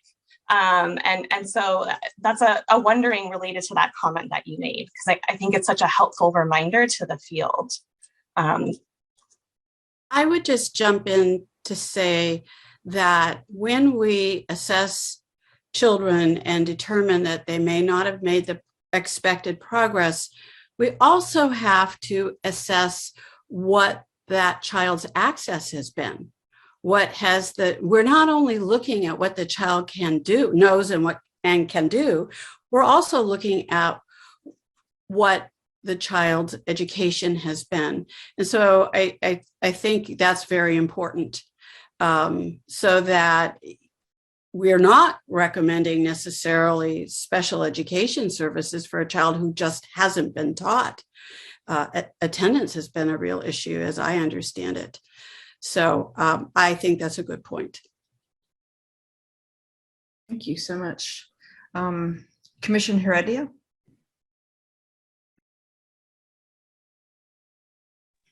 First, I just want to say hi to Nancy Brennelson. It's been a long time when we started early in our careers, but it's great to see you. I just want to support Commissioner Klatt's argument about the need for literacy development, not so focused on elementary, but throughout the grade levels. I think one of the things that I've always tried to impress upon people is that you can teach literacy through any subject. It could be art, it could be music. And we have this, preconceived idea that it must be a separate class, but there's so many kids can learn literacy through something that they really enjoy, and we really need to build on that. And and also, there's also this component of academic language that many students don't have access to, and particularly those students who are bilingual. They have, this kind of the surface language of knowledge of surface language, but it's that academic language which sometimes prevents them from succeeding in classrooms because there hasn't really been a focus on that. I'm glad to see the references to the bilingual roadmap and other documents, Nancy, that you pointed out. So something that I'm thinking about, because as someone who taught literacy at the university level for Credential program, is there reference to, and did I miss it, we have a focus on bilingual, but there's also students who speak English, and as their, could be as their first language, and others who have dialects. And I'm thinking of, for example, when you're teaching literacy to African American students, there's like Lisa Delpitt's work on literacy, and talks about that real focus, for specifics versus kind of like one of my favorite approaches was the whole language approach to literacy, but that always wasn't the most appropriate, approach to teach literacy. So I was just wondering if there's any information or any thoughts about looking at it a little more deeply in terms of, what does a child bring to school in terms of language, but what they, often is overlooked is what is the preferred mode of communication even in their community, and how is that form of language, how is that built upon, or how is that acknowledged in order to move students through the process of learning all the literacy skills that they need. Let's see, I think that was it, but thank you for the presentation. Very, really enjoyed listening to the presentation and getting to know much more about this, but just at some point, if I could just get a response, I don't have to get a response now, but at some point just get kind of a response back about how the literacy is addressed for students who come with other dialects, for example. Well, I can address it briefly. Okay. That has been some of the feedback that we've received from some expert reviewers who've had a chance to look at this so far, looking at some of the work Julie Washington has done and others. And you look at Chapter 9 of the ELA-ELD framework, and you'll see that individuals who speak African American English, Chicano English, etc., should be acknowledged for the language they're bringing and the richness, as well as supported in expanding or also learning more academic English, if you will. So I think that is something that needs to be highlighted more prominently. There's a small reference to it early on in the document, but it needs to be clearer. So thank you for identifying that, because that's some feedback that we did get. We've gotten some feedback about, children who are in multilingual settings, dual language immersion classrooms, and we haven't made a comment about that. The standards don't really address that specifically, but certainly the framework does. And so that's something we can add. And lastly, I would say that taking part 1 and part 2 of the ELD standards together really brings forth that rich academic language that can be employed to learn all of the disciplines. And I think that we can make that more prominent as well. Okay. So one more thing, Nancy, while you're still available to talk. So I'm thinking about children who come to school, and on the home language survey, there's 2 or more languages, and so they're assessed. They're general. I'm finding that they're generally assessed now in English, and sometimes they're not always assessed in that second language. So there's no building upon that. There's no. In some school districts, there's no understanding of what they bring to school in that second language and how you build upon that. Because when you understand what they bring to school in that second language, then you can assess the cognitive, how well they're understanding, and then make that transition from the Spanish to the English. So I know it seems like we're after all these years, 30, 40 years later, we're still addressing that need. Yes. Thank you. You're welcome. And I would just say that, again, it's critical to do the assessment of students' backgrounds, and you'll see that throughout the ELA, ELD framework. And I don't know who's trying to call me, but I'm going to get rid of that. And so understanding the profiles of English learners and what education they've had prior to coming to this country is critically important, as well as their home language or languages. So assessment in the first language is important. LPAC is something we haven't acknowledged within this document, but might be something to consider as well. So for everyone's benefit, I was a school principal in West Sacramento, and Sue was a supervisor of student teachers when she was earning her doctorate. I think that's the case, right, Sue? Yeah, so we go way back. Thank you both. Before I go to Commissioner Grenoshire, I saw that Commissioner White-Smith jumped in, and so did Commissioner Simmons. Did you guys want to comment specifically around this, or just wait until we get to you? Okay, I thought so. Okay. All right, so Commissioner Grenoshire. Thank you. Let me join my fellow commissioners in thanking Roxanne and Nancy for this very comprehensive presentation. We claim Nancy as one of our own in the CSU, and I think you'll know why we consider her a system-wide treasure. So thank you so very much for your work.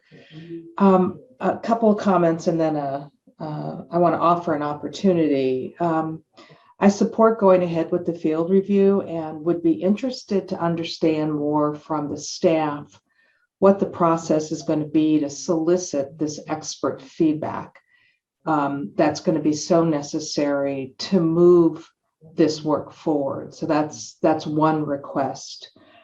I'm also interested in what's the guidance to the field going to be. I know there are multiple timelines and deadlines, but I understand that September 22nd is coming up really soon. So I know my colleagues, my IHE colleagues, are interested in what guidance the commission is going to ask. And then this is not directly related to this part of 488, but there are so many steps to implementation of Senate Bill 488. So I'm wondering if the staff could come back to the commission and talk about how we're working on the other parts of this puzzle, if you will. And then the final thing I would offer, or I'm going to make a recommendation to the person who's going to be sitting in this seat, hopefully by the next commission meeting, that the CAR-W, the Center for the Advancement of Reading and Writing in the CSU, has a long history of providing professional development, not only for our faculty, but across the segments. And decades ago, we provided such professional development and professional learning. So one of my recommendations to the next Assistant Vice Chancellor is that we offer our center and our staff and our co-directors as help to the field, again, across the segments, to implement this resource guide. So again, thank you. Thank you. Commissioner Slum? Always love coming after Marquita. I get to add to what she so eloquently and expertly puts on the table for us. I think that first of all, Nancy, thank you, and Roxanne, this resource document is tremendous. And I think it offers us tremendous opportunities. And I'm going to get to that in a moment.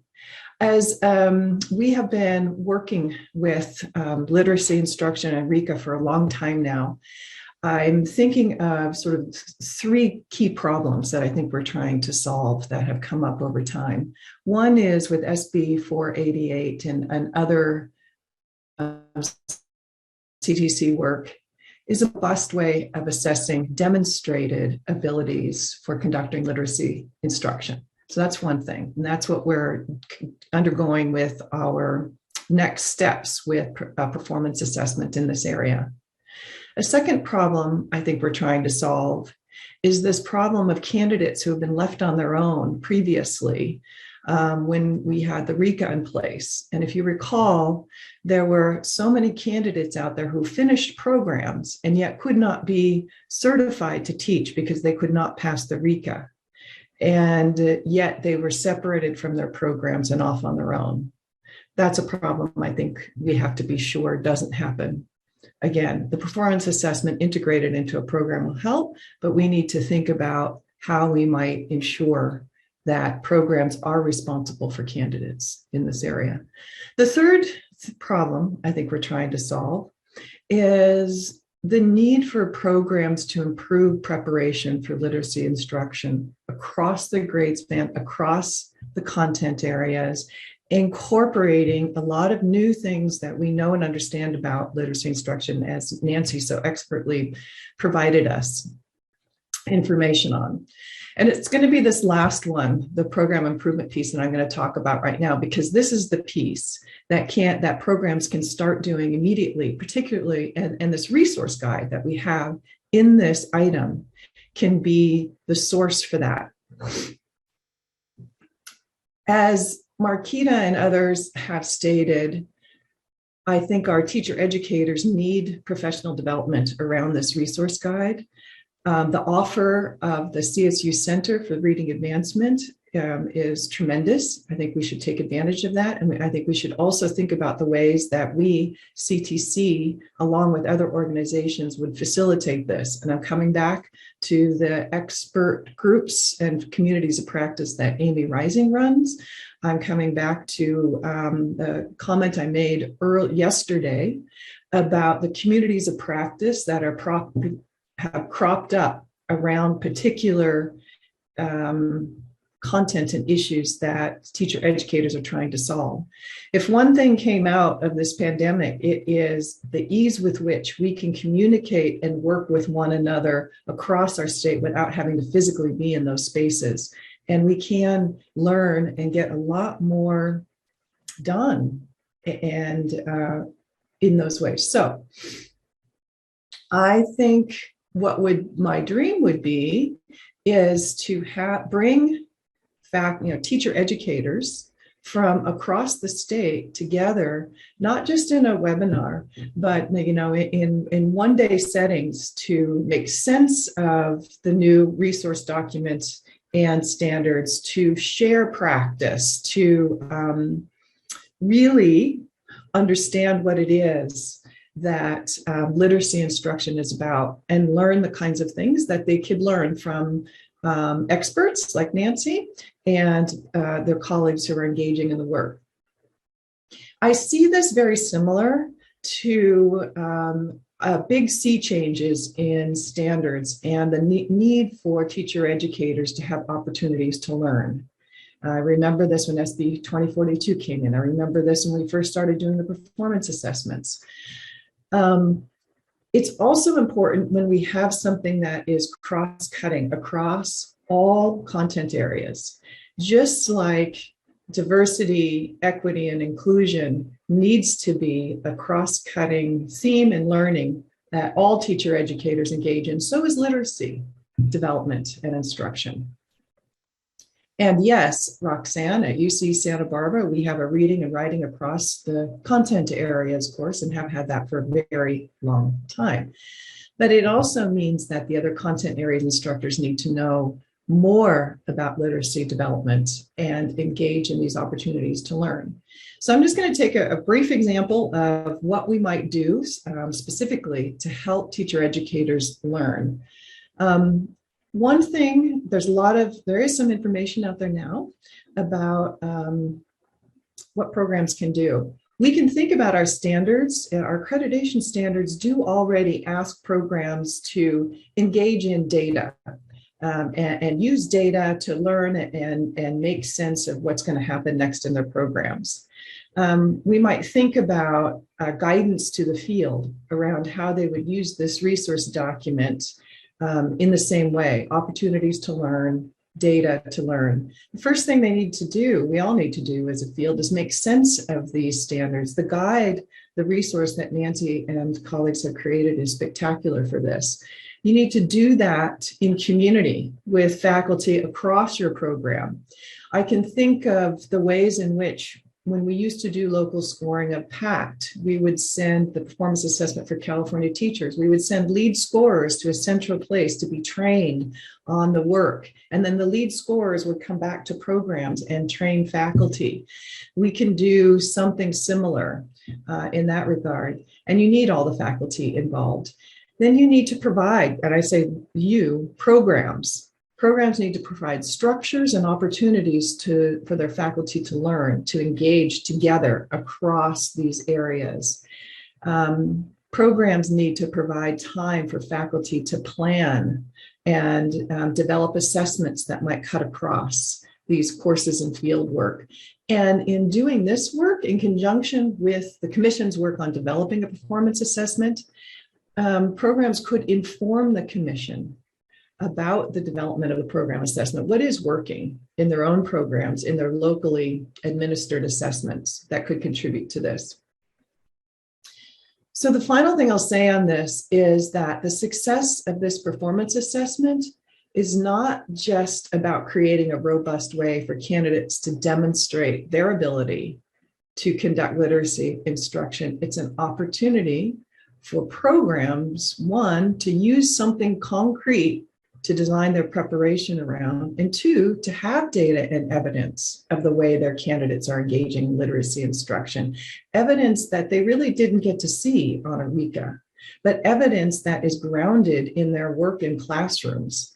Evidence that might be that faculty can actually see video of what they're doing, lessons they're teaching, analyses of how their students are or are not understanding particular concepts in or engaging in literacy and in robust and developmental ways. So anyway, I'm excited about this work, and the Commission is well on its way. The final thing I will say about the timeline, I really appreciate that timeline. As we receive updates and recommendations around the performance assessment, I'm brought back to our meeting, our last meeting in December. And if you all will recall the bilingual item that was brought to us at that time, and commissioners and others had a lot of questions about some of the recommendations. And the authors of that item came back and they said, here's the recommendation, and here is what it says in the research and the literature that supports this recommendation. And I said it at the time, and I'll say it again, I thought that was brilliant and so helpful for me to be able to make a decision around this. So the extent to which future items around this TPA work could incorporate that kind of a,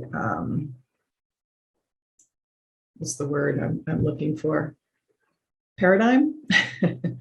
I think that would be great. So thank you, everybody, for this great work. Roxanne, were you wanting to comment to Chair Sloan?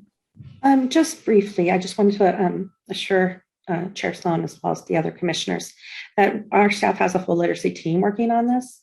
And we started our work before 48 started. Nancy wouldn't have had this detailed document had we waited till late October when the bill passed to develop this document, this resource guide, draft resource guide. But part of that team, what we're working on now is thinking through all of the deadlines in the bill.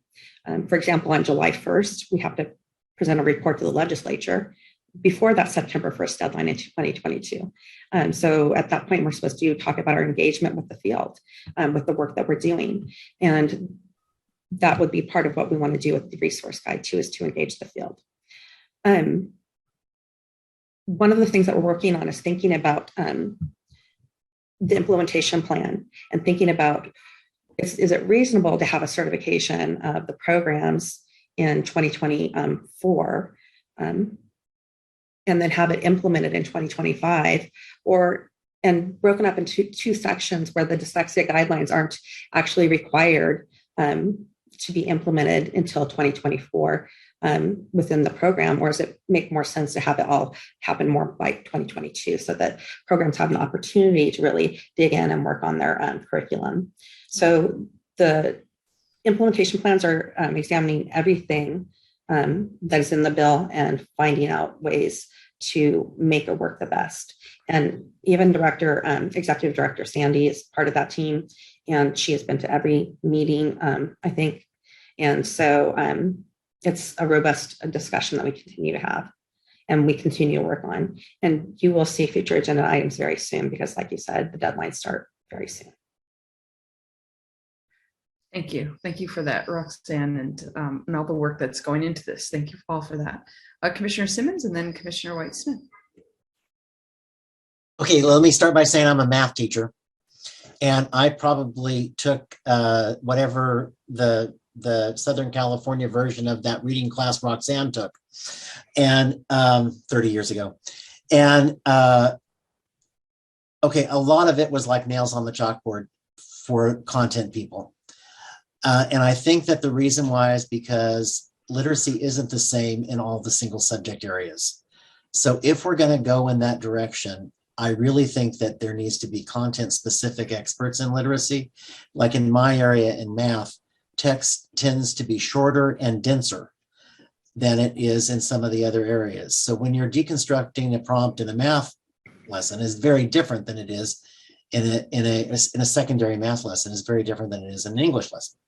So I would hope that we would have more content specific people who are experts in literacy, if for no other reason for the engagement of single subject teachers. Thanks so much for that. Commissioner White-Smith, and then it looks like we'll be wrapping up for a break. Thank you. Good morning. I just wanted to state that I love the way that Commissioner Sloan kind of summed up my thoughts with regards to this being such a good thing with regards to developing concrete and evidence-based support around reading instruction. Almost 30 years ago myself, when I was a teacher in training, I was trained by one of the gurus of the whole language phenomena.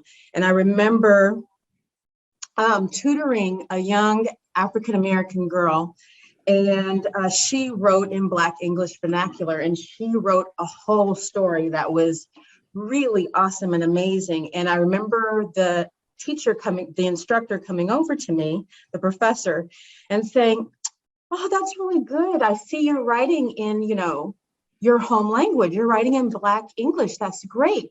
But here we're writing in academic language. We're writing in the language that we read in books. So I'm going to need you to translate that, into academic language." And she then stopped writing, and it took me a whole 2 months to get her to start writing again. I then brought in books that were written in Black English vernacular to my professor, from Maya Angelou, from Pulitzer Prize winning authors, and just reaffirming that we have to, again, move away from this labeling of students from diverse cultures, what they bring to the table, and really embed in our work, in everything that we do, the use of these types of supports and other options for literacy language learning as a part of what we do, not something that we do to satisfy DEI requirements. It is a part of what we do. And as we know, when we do this for other students benefit from it as well. So as I went on and did my dissertation in the early 2000s in a district where the majority of the students were African American, at that time, they adopted really standardized literacy instruction that was focused on phonemic awareness, specifically only for are second language learners. And in that district, our second language learners began to achieve on the standardized tests at higher rates than our monolingual Black students, because they did not have access to the same standardized instruction that our second language learners were. And so going back to this idea of what the research teaches us about our work, we really need to pay attention to this. And as a mother who has the privilege of having and have the blessing of a child who has dyslexia, I'm really also excited and thrilled that we as a state are moving towards really understand and embedding dyslexia standards and instructions in the work that we're doing. And I also, too, as a representative of the independent not-for-profits, just like my colleague, Commissioner Greneau-Shire offered, I offer us as resources. I know that University of San Diego offers supports and professional development for dyslexia instruction. And then also too, the University of Laverne has a Center for Dyslexia where our faculty were trained by Nancy Cushion White, who was on the commission committee that developed the guidelines for implementation of dyslexia into the curriculum. So thank you for listening. Thank you for sharing your powerful experiences. Appreciate that. I don't see any other virtual hands or unmutes, and so I'm going to take that as a signal that we are that we can close out this item. It is an information item only, and so thank you to CTC for really a very detailed document with your timeline all spelled out for us and gearing up for this work and informing us. So thank you very much. And with that, I'm going to move us to a 10-minute break. And so it is now 10:40. So be back in 10 minutes and just, you know, always just turn your screen off and mute your microphones, but you can start without the vice chair. So now I'm sure that the others will join us as I just introduce item 3D, which is proposed adoption of the passing score standard for the New York, California subject examinations for teachers in dance and theater. This item is being presented by Mike Taylor. It's an action item. Mr. Taylor, will you please begin? Sure. It's nice to see you all again. I'm back now to talk to you about standard setting for the new CSETs for dance and theater. Back in April 2020, the Commission adopted the SMRs for dance and theater, the new subject matter requirements. And since then, we've been pretty busy working with our examinations contractor to develop new CSETs to measure those subject matter requirements for dance and theater. If you look at page 2 of the agenda item, we'll show you the process we've been following. It's a pretty extensive process. We've outlined 20 steps here, and it takes about 2 years to develop a CSET. And we're already today at step 19 in this process, so getting close to the end.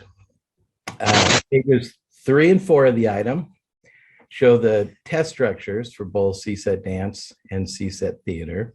And you'll note that both of the exams contain 2 subtests, and they contain multiple choice questions, focused constructed response questions, and extended constructed response questions.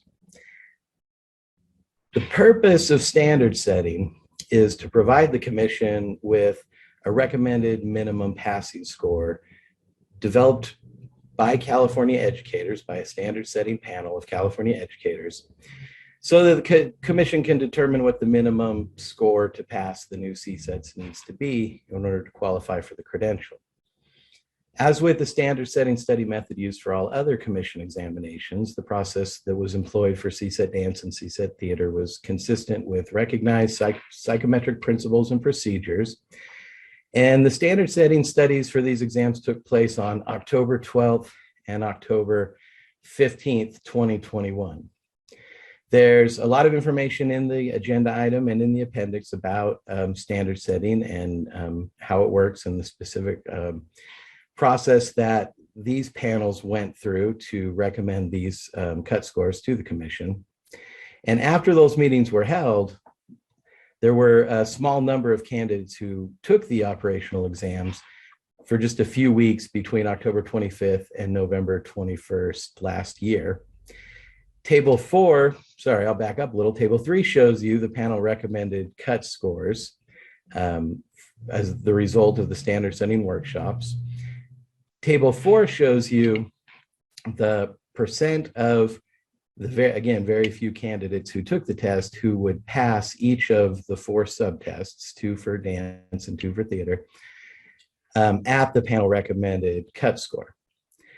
One of the things that we usually talk about with standard setting is standard error of measurement. And the commission most often applies a negative standard error of measurement, or SEM, adjustment to the scores for CSET exams to account for any kind of false negatives. That is, that when the people who actually possess the knowledge we're trying to measure, for whatever reason, aren't able to pass the CSET that day for reasons beyond their control. They're having a bad day.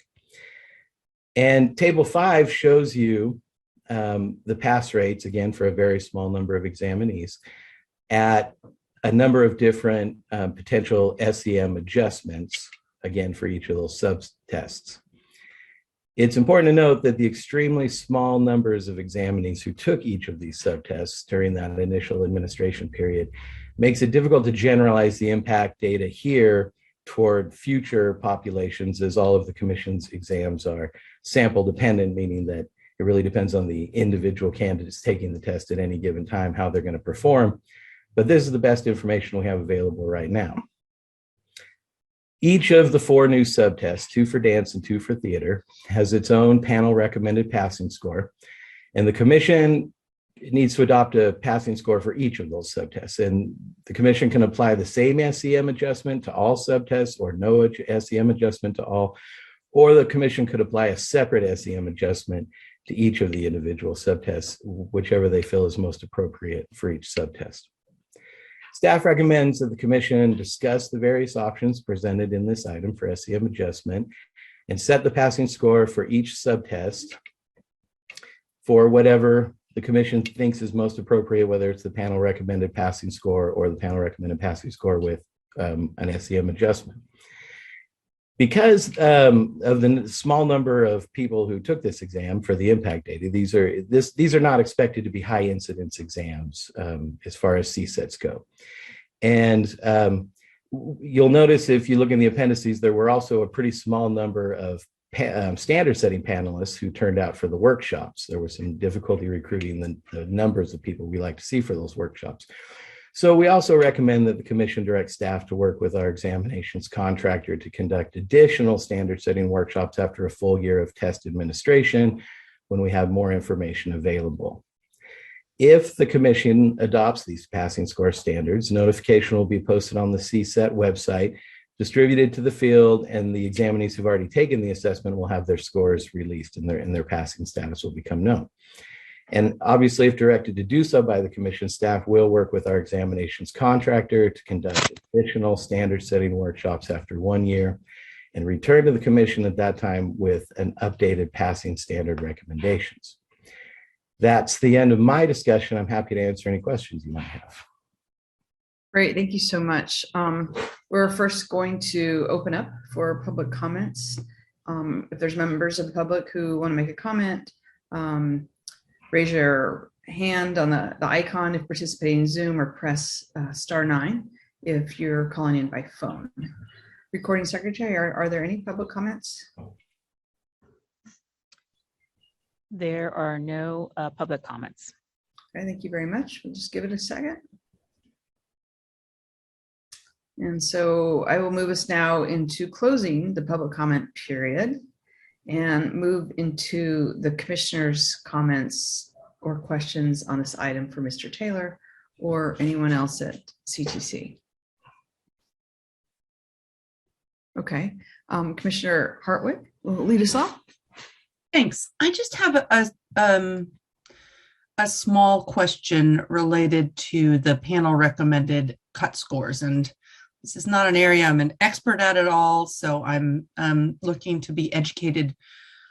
But I'm looking at the recommended cut scores for the constructed responses, and I see that for the dance subtest, the cut score is recommended at 22, and for the theater subtest, which has the same number of possible points, it's at 18. That just seemed like such a big difference of 4 points between those. I was just interested in, is it that the theater subtest constructed responses is that much more difficult than the dance subtest? Why is there that difference between the recommended cut score?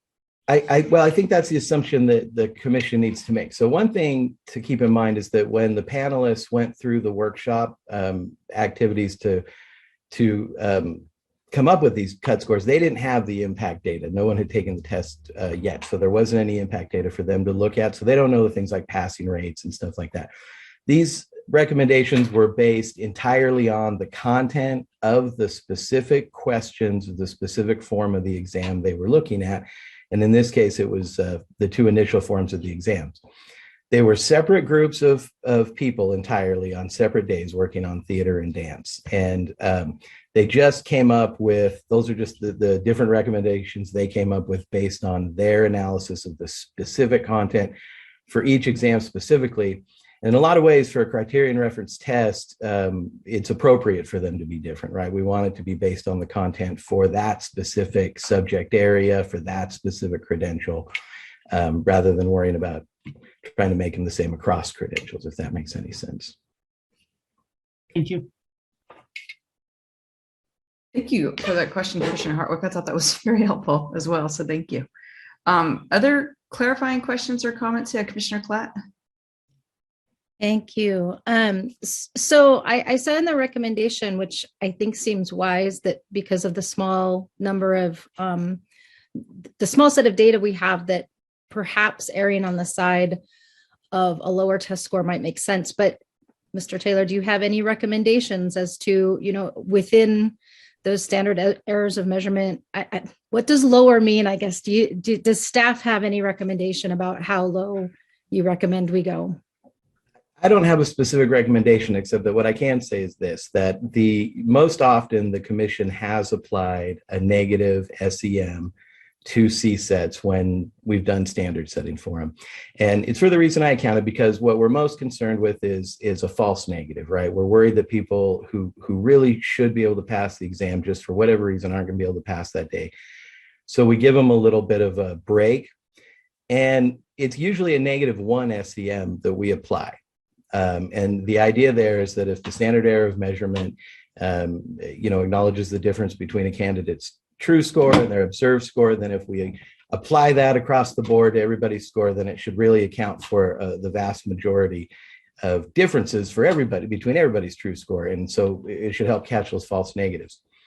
But because the impact data you're looking at shows pass rates, kind of a little bit all over the place because of the small numbers of examinees, we wanted you to have a lot of options to look at for half SEMs and maybe more than one, in case you felt, because this content is new and we wanted to give the credentials new, the subject matter requirements are new, the CSETs are new. We wanted to give the field sort of for lack of a better term, a break, just, make it a little easier on them in the beginning, expecting that they're going to pick up the knowledge as time goes on, that these subject matter requirements will become more well-known, and the scores on the CSETs will go up, or the pass rates rather will go up over time.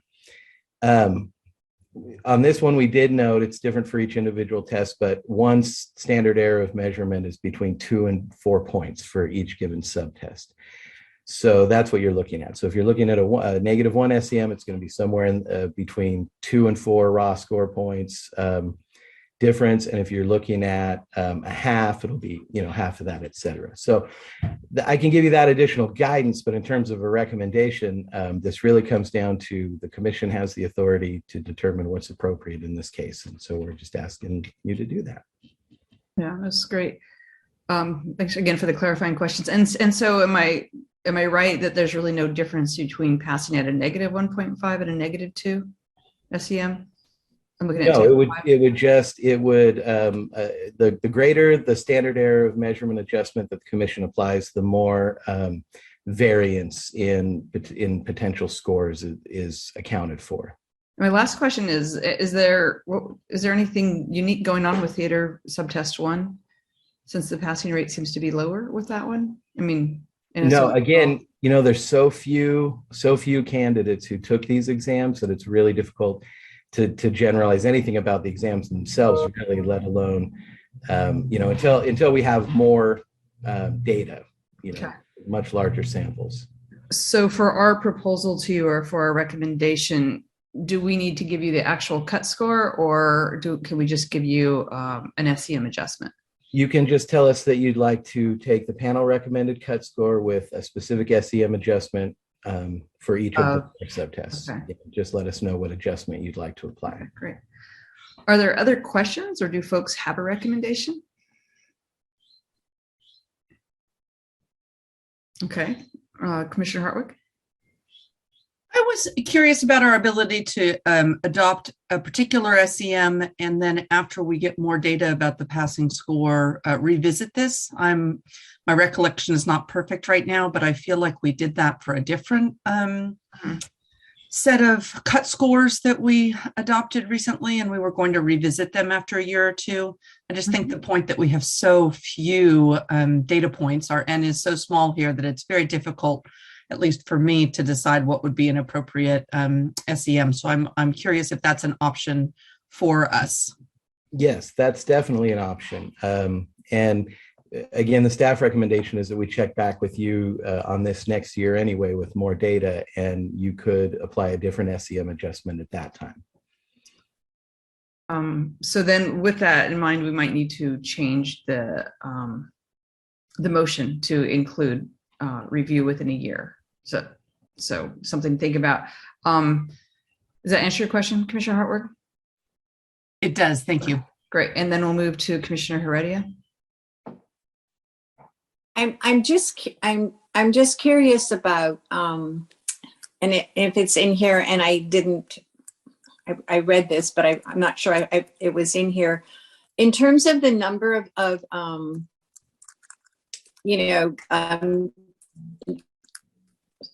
and then I have the number of students here, but the number of universities that participated in where the students were from. I'm wondering, what impact that has, because when someone knows that their student is going to be assessed, and it's almost as if the question becomes, okay, do I spend more time on this area or more time on this area to help prepare the student to pass the exam? So I didn't know what kind of articulation there was, just to kind of orient people. Here's what the exam's about. I'm sure there was, but would like to know a little bit more, because I'm thinking, the number and variance in terms of that final scores could depend on just the preparation that the students got from one institution to another. And just wanting to keep that variable in the back of our mind also. But I'd love to hear what your thoughts are about that. Sure. Yeah, you're absolutely right. And where candidates are in programs, there is a big difference. In this case, we don't really have any current subject matter preparation programs for theater or dance. There are some in the works, that have just opened up this year, I think, and some of those candidates are these candidates who took these exams early. But the vast majority of candidates who take the CSETs, particularly for single subject credentials, could be in any teacher prep program. And so technically the exams aren't measuring anything that happens in a program. They're just measuring the content knowledge that people need to come in with for a preliminary credential. And so we don't assume the background, that we don't assume that the people who are taking these exams are in a subject matter prep program.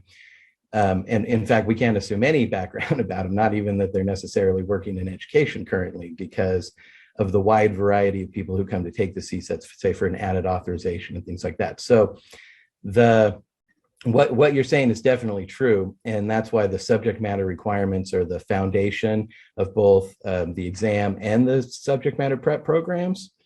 And so the idea is that they're all learning the same thing, whether they're taking in the prep program, they're learning it. And if they learn it on their own somewhere else and they come to take the CSET to meet the subject matter requirement, then it's published and candidates are just sort of responsible for having the content knowledge wherever they may have come up with it. These people, particularly in theater and dance, there was a lot of discussion among the standard setting panelists of did they even do any undergraduate work in theater and dance? Are they coming from some other arts background, And so there's a lot of variety. And so, yes, I believe the way you're saying is true, but the way that the CSETs are structured, it attempts to account for that by assuming that everybody's coming from every different background and may not even have any specific program knowledge in this area. Thank you. Commissioner Klatt? I think for the sake of trying to test the waters here, I might make a motion. So given what we heard about the low number of people who took it and that these are brand new standards and a brand new test, I'll put out there perhaps a motion that we err on with the biggest amount, the largest, there I am as an English teacher, grammar would be nice, but largest standard error of measurement, so the -2,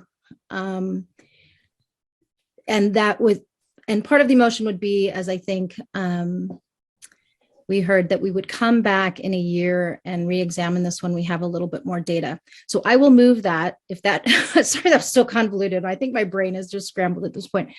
But I will say with my motion, I'm open to friendly amendments if I went too far. So I'll throw it out there at the -2 standard error of measurement. And if anyone wants to discuss, I'm open to friendly amendments. Do we have a second for that? Okay, Commissioner Jackson.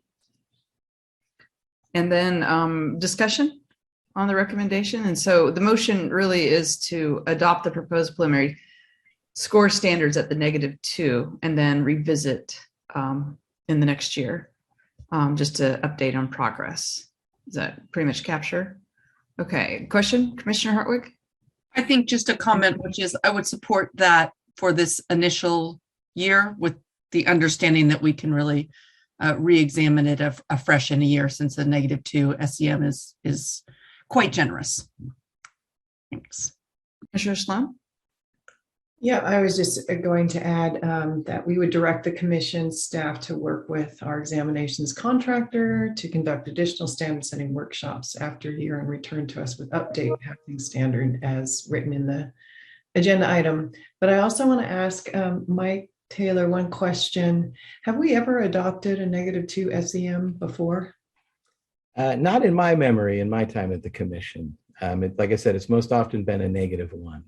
Yeah. Do we see, I guess my question is there a problem with going that far? Well, the consequences will be, as you can see, we just based on the small sample, hard to generalize, but we would expect to see pretty high pass rates, which isn't necessarily a problem. I mean, if that's the commission's, if that's the idea, is that this is new content and we expect people to learn it, more of it over time, then we revisit it again next year and see if it needs to be different. But going to your original question, yeah, that is probably a larger SEM adjustment than I can't say off the top of my head that we've never done that, but I don't recall in the 12 years that I've been doing this here with you all. Well, and at the -1, there was only one subtest where the scores changed. Yeah. There is a very small N here. Yes. There really is. Small And to tiny. when one or two of these candidates goes from not passing to passing, that's where you're seeing the huge adjustments in pass rates. It's just one or two candidates difference because there's so few examinees in that pool. All right.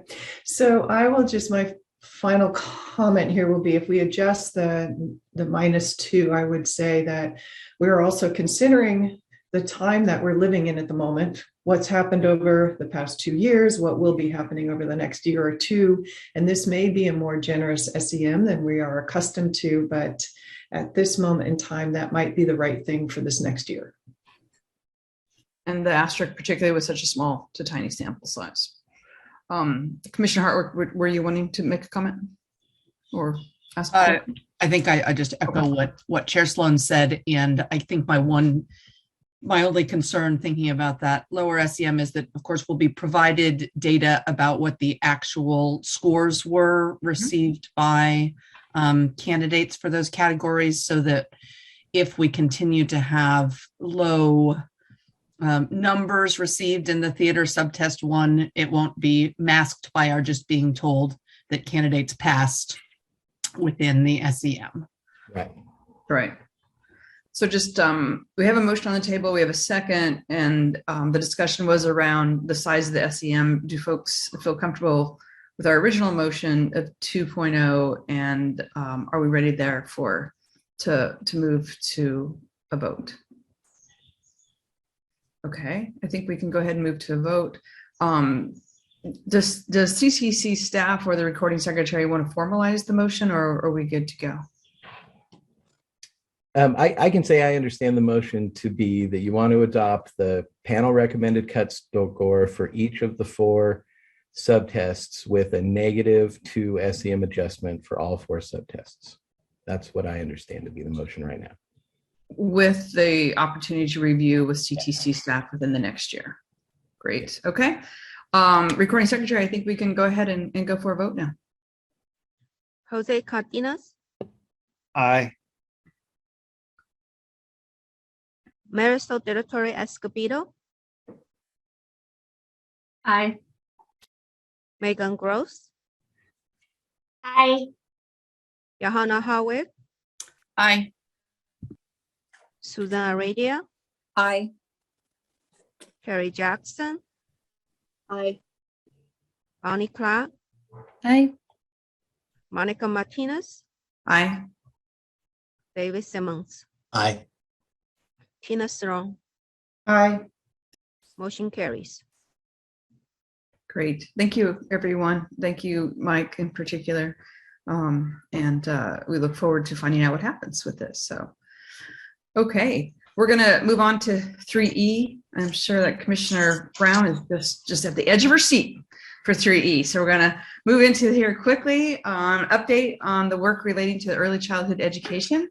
This item is being presented by Phyllis Jackson, Debbie Keeler, and Cassandra Henderson. This is an information item. Dr. Jacobson, will you please begin? Yes, and good morning, commissioners. Good morning. In this agenda item, we're bringing you an update on the complex and rewarding work to move forward our inclusive competency-based approaches to preparing the ECE workforce. This work is directly responsive to the priorities within California's Master Plan for Early Learning and Care, and will also help meet California's shortage of ECE teachers as the implementation of Universal Transitional Kindergarten, or UTK, as well as Universal Pre-K moves forward. The first update concerns the work we have been doing over the past 2 years under the Preschool Development Renewal Grant, or the PDGR. You may recall from prior updates, as listed in Appendix A, that this work has 2 major objectives: to develop a new ECE teaching performance assessment at the teacher level, and to develop a new program quality peer review accreditation process for programs that prepare candidates for a child development permit. To implement these 2 key activities, we've initiated a series of 4 pilots for voluntary participation by interested 2- and 4-year institutions of higher education. To date, 59 IHEs have volunteered to join in these pilots with us, as shown in Appendix B. Under pilots 1 and 2, these institutions are realigning their ECE curriculum with the adopted ECE teaching performance expectations, and are also doing a self-review of the degree to which their programs would be meeting the adopted program guidelines. Under Pilot 3, institutions are helping to pilot the new ECE TPA, and under Pilot 4, institutions are trying out the new program quality peer review process.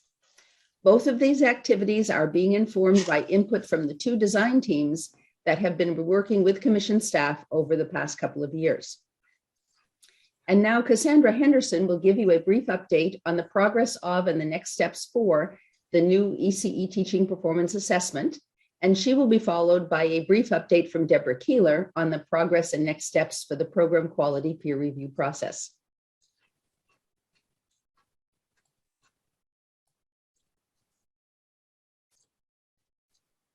Phyllis, you are going to provide that update. Oh, I'm sorry, Amy. Oh, okay, very well. Then let me inform the Commission that the design team, along with Commission staff that are supporting the design team, have been working to develop the tasks of the new ECE teaching performance assessment. There are 3 tasks. These tasks are currently moving forward to pilot testing. We have been asking for volunteers from our pilot participants as well as other institutions that would be interested in piloting the assessment. We can tell you that there are 3 of the 3 tasks. They're based on principles of asset-based teaching and learning, of understanding and incorporating children's funds of knowledge and their cultural and linguistic assets, and observation is a key component of planning, along with several other characteristics appropriate for a performance assessment. And so the pilot testing is taking place in 2022-23. And if you want further details on that, Deputy Director Rising can provide you some further detail. And now Deborah Keeler. Thank you. Good morning, Commissioners. The ECE Pilot 4 update includes a new ECE program quality review process developed by the Program Quality Peer Review Design Team for future use for Commission review and approval of ECE preparation programs leading to a child development teacher permit. Currently, a micropilot is underway with 2 community colleges and 2 four-year institutions participating, and will move through the self-study and the peer-to-peer review components in order to determine if any revisions are needed prior to the initiating a larger pilot with multiple institutions to begin in late spring of 2022. An orientation to the self-study process was conducted with the micropilot participants in November, and a check-in was held in January. Programs that have participated in the pilot of one or more of the tasks of the new ECE teaching performance assessment will be able to incorporate their outcomes into their self-study documentation and outcomes analysis. The next steps in this work include providing technical assistance, meeting with institutions to review the peer-to-peer elements of the review process, conduct a training for peer reviewers for the first round of peer-to-peer paired meetings to be held in mid-March 2022, to hold virtual site visits for the micropilot participants in late spring 2022, and an anticipated meeting of the design team in late spring 2022 to review the micropilot outcomes and make any suggested modifications to the program quality peer review process. And now I hand it back to Dr. Jacobson. Thank you very much, Debbie. On page 3E5 of the agenda item, you'll find an update on the technical assistance that Commission staff has been providing the participating IHE pilot institutions during this entire process. Next, I'd like to report on the progress of some new ECE credentialing related work that was initially described to the Commission at the September 2021 meeting. That work concerns the development of a revised ECE specialist credential to focus on grades PK through 3, to help support the implementation of universal transitional kindergarten as well as universal pre-K in the future. In September 2021, we presented a plan to you to establish an early childhood credentialing work group to suggest requirements for the revised PK3 ECE specialist credential, as well as potential pathways for different types of candidates to earn the credential once it becomes available. We are pleased to let you know that the plan as described is on time and on target to provide recommendations to the Commission at the April 2022 meeting. The members of the ECE Credentialing Work Group, presented in Appendix C, were appointed by Executive Director Sandy in early December 2021, and to date, the group has held 3 meetings. The first 2 meetings are described on pages 3E, 6, and 7 of the agenda item, and the third meeting was held during the time between the publication of the agenda item and this Commission meeting.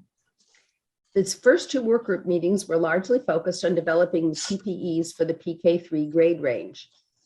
At the third meeting, held on February 3rd, the work group began considering potential requirements for the PK3 ECE Specialist Credential. At the remaining 2 meetings on February 24 and March 10, the group will be continuing this discussion by looking at potential pathways and options for different types of candidates to earn the PK3 Specialist Credential if the Commission were to adopt the credential requirements as proposed by the work group. The work group will also be considering preparation program standards and taking a closer look at the TPA or TPAs that could potentially be appropriate for this credential before finalizing the work group's recommendations. Public input on the proposed TPEs, credential requirements, and pathways will be gathered in 2 ways. First, there will be a public input survey in later February regarding the proposed PK3 ECE Specialist Credential TPEs.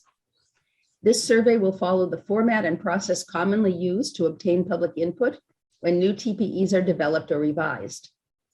Second, there will be focus groups held during late February, early March concerning the proposed PK3 ECE Specialist Credential requirements and pathways, along with the proposed program standards. Commission staff will circulate information about both the survey and the focus group opportunities through the PSD e-news, the ECE News Update. We will be asking the ECE work group members who represent broader constituencies in the field to help circulate that information to their members.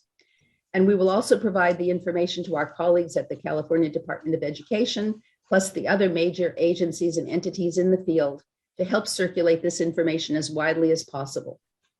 We plan to use this input as well to inform the work group's ultimate report and recommendations. So in addition to all this work, we'd like to provide an update on 2 additional ECE activities Commission staff have been involved with. The first of these is the parallel and complementary work being done under the Early Educator Investment Collaborative, or EEIC, grant program in which the Commission is a partner. This private philanthropy funded grant was awarded to CSU Sacramento on behalf of the partnership between CSU Sacramento, CSU Bakersfield, Cal Poly Pomona, and their feeder community college partners, along with the CTC. Under this grant, all 3 of the 4-year CSU campuses are participating in the ECE pilots and are using the EEIC grant to advance support for dual language learner candidates, as well as to recruit and facilitate participation in teacher preparation programs for non-traditional and underrepresented groups of candidates. An update on that work was given as an invited presentation at the Winter Collaborative's January 2022 meeting of the Council of Chief State School Officers, with very positive response and a request for a repeat with a larger audience. And finally, Commission staff want to inform you of a very productive collaborative work we are engaging with our colleagues from the California Department of Education, along with others. As the implementation of the master plan moves forward and necessarily spans work involving both of our agencies, and this work is also interrelated with the workforce preparation activities that the Commission is also moving forward with, it's important that our 2 agencies that are each responsible for key aspects of this work move together forward in a collaborative and synergistic way. So to that end, we are meeting regularly, sharing best practices, helping to publicize our joint and individual efforts and activities, and involving other state agencies and collaborative partners. For example, the California Health and Human Services Agency, First 5 California, the Learning Policy Institute, California County Superintendent's Educational Services Agency, and AXA, among many, many others. And finally, speaking personally, I would just like to say how awed I am by the work the Commission initially supported back in 2015 and how that work at the time of the landmark Transforming the Workforce Birth through 8 report was published has taken on a life of its own and has blossomed now into a full-scale, multi-agency, forward-thinking response to improving the preparation of the ECE workforce and focusing on developmentally appropriate educational programs, supports, and services for California's youngest learners and their families. I'm privileged and appreciative, along with my fellow staff members, to be a part of this work. This concludes our update, and we are happy to respond to any questions. Thank you so much. This is an exciting time. I'm going to go ahead and move towards opening for public comment. And so the public comment period is open. And as always, just use your virtual hand if you would like to make a public comment, or *9 if you're using the phone. Recording secretary, are there any public comments?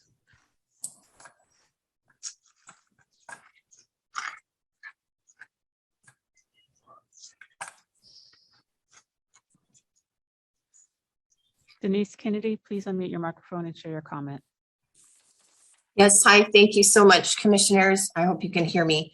I am an assistant professor at a CSU, as well as a member of PEACH, and I want to thank you for this work. One of the things that's important for you to know is that community college and university participants in the pilots have communicated that campuses and preparation programs are concerned about the feasibility and sustainability due to inadequate resources to support the pilot processes, as well as its ongoing implementation. We urge CTC moving forward to consider the human and financial resource implications. With that being said, the pilot design and implementations do not align with higher education's processes, requirements, and academic calendars. For example, curriculum changes. It usually takes a year for a curriculum change to go through the university. They have to go through multiple committees and through the university and community college senate, and it's a very lengthy process.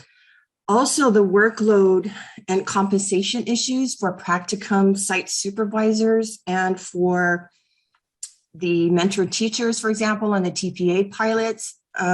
We have not been informed. We're supposed to complete the pilot between March and May, and that doesn't necessarily meet with our calendar. We're already a month in, and we're changing assignments. We're changing contracts with mentor teachers. Thank you so much. Thank you, and thank you for staying within the time as well. Recording secretary. Danette Brown, please unmute your microphone and share your comment. Hi, Danette Brown again. I'm still a teacher in La Habra City. And I am a super proud member of the early childhood work group. I can't get my words out before lunch. And I just want to share just some general comments about the experience I've had on this work group. It has been amazing, phenomenal, all the other adjectives about the amazing experience I'm having. There's not many work groups I've participated in where at the end of a 9 to 3 meeting, I'm still as pumped at 3 o'clock as I was at 9 o'clock. The protocols that we've had in these meetings have led to really robust conversations. And I feel like we leave every meeting with everyone in the work group knowing more.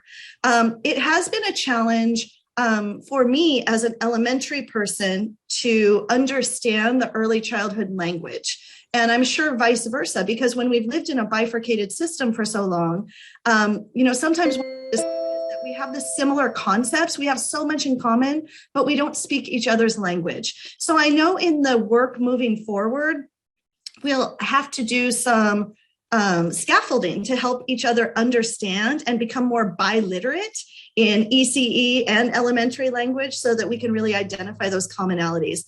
I can't wait for next week's meeting. Great things to come. Thank you so much.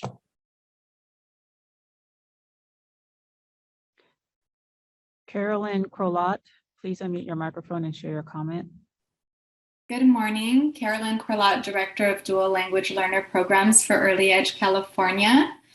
Early Edge would like to thank the Commission for launching this important discussion on early learning teacher pathways. We are very pleased to see the Commission seeking field input through the ECE credentialing work group and also the planned public surveys and focus groups, and would like to thank the Commission for the opportunity to have Early Edge's Executive Director, Patricia Lozano, serve as a member of the work group. And as the Commission revisits the ECE Specialist Credential, we must ensure that the subject matter included in the credential promotes developmentally appropriate practices for young children. And also, given the large percentage of dual language learners in the state, it is critical that competencies that support biliteracy and dual language learners are also included. And finally, as we consider the multiple ECE pathways, we must ensure that we are recognizing and building upon the years of experience and competencies of our current ECE workforce without being overly burdensome, and that we are also working to address inequities in compensation. Thank you for opening this discussion today and for the Commission's important work in supporting early learning. Jan Fish, please unmute your microphone and share your comment. Thank you so very much, Commissioners and Commission. I am Jan Fish, Peach co-lead and Professor Emerita from Cal State Northridge.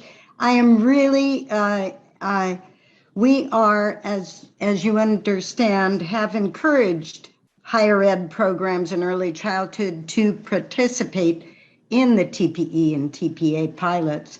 We have serious concerns regarding the structure of the pilots and also the problems going forward with instructions and the technical assistance. Faculty have reported that instructions for the pilots and added guidance are often unclear and confusing. Even more concerning to us is that faculty have reported in the pilots that when they have suggested approaches that are more in line with early childhood principles, they have been told that the requirements of the grant constrain CTC's ability to consider other options.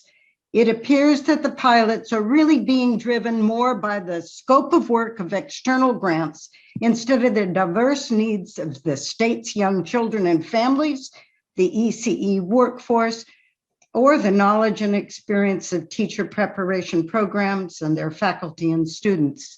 We really appreciate the update and this ongoing dialogue. Thank you very much.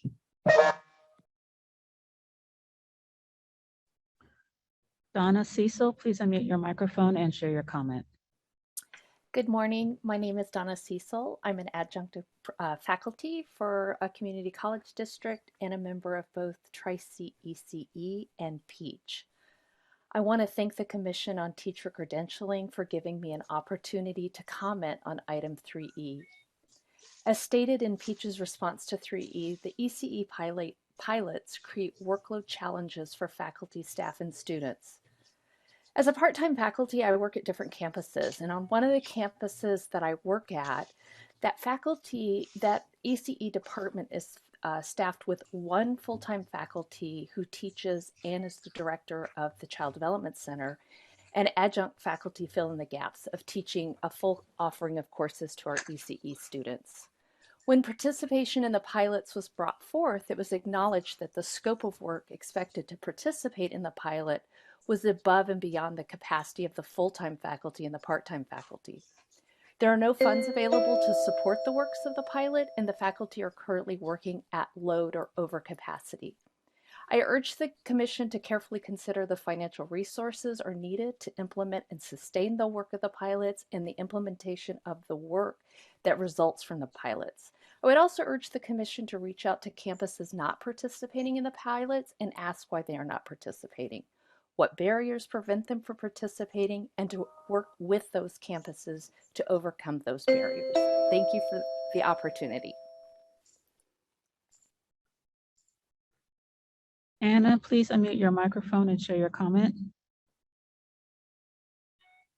Good morning. Thank you for giving us the opportunity to speak. My name is Anna Iokimedes, and I'm the Director of Governmental Affairs with Head Start California. I just wanted to share that this week, NPR reported on research showing that children who attended publicly funded school-based program in Tennessee did not show a long-term benefit from the experience, and in some metrics actually demonstrated worse outcomes than children who did not attend the program. The lead researcher in this study was quoted as saying, "Part of the problem is that teachers in many states are certified for teaching students in pre-kindergarten through grade 5, and sometimes even pre-K through 8th. Very little of their training focuses on the youngest learners." This research makes clear that California must develop an early learning credential that is based on best practices and research in the needs of young children for playful, creative, and social emotional learning. We encourage the CTC to recognize multiple pathways to demonstrating the required competencies, including classroom observation, apprenticeship programs, and work samples, in addition to completing unit-based formal higher education. Thank you so much. Maeva Renaud, please unmute your microphone and share your comment. Hello and good morning, commissioners. Thank you for this opportunity to share with you all. My name is Maeva Renaud, and I am the VP of Advocacy and Policy with Credential. And I have the honor of working with our wonderful educators and our parents. I'd like to make a comment on item 3E in regards to the ECE work group. I noticed that we have a lot of advocates on there as well as institutions. My concern is in regards to making sure that the voices of our ECE teachers is represented in this plan. And I'm grateful to hear that there will be opportunities for public input, but I think it would also be really important to make sure that our ECE teachers are part of this process to help provide feedback around the child development permits and this ECE credential. Thank you.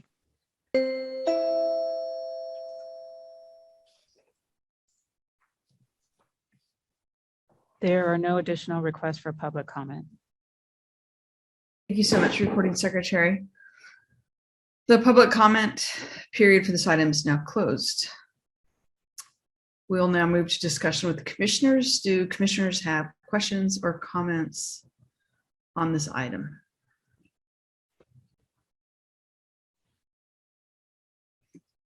Commissioner Brown.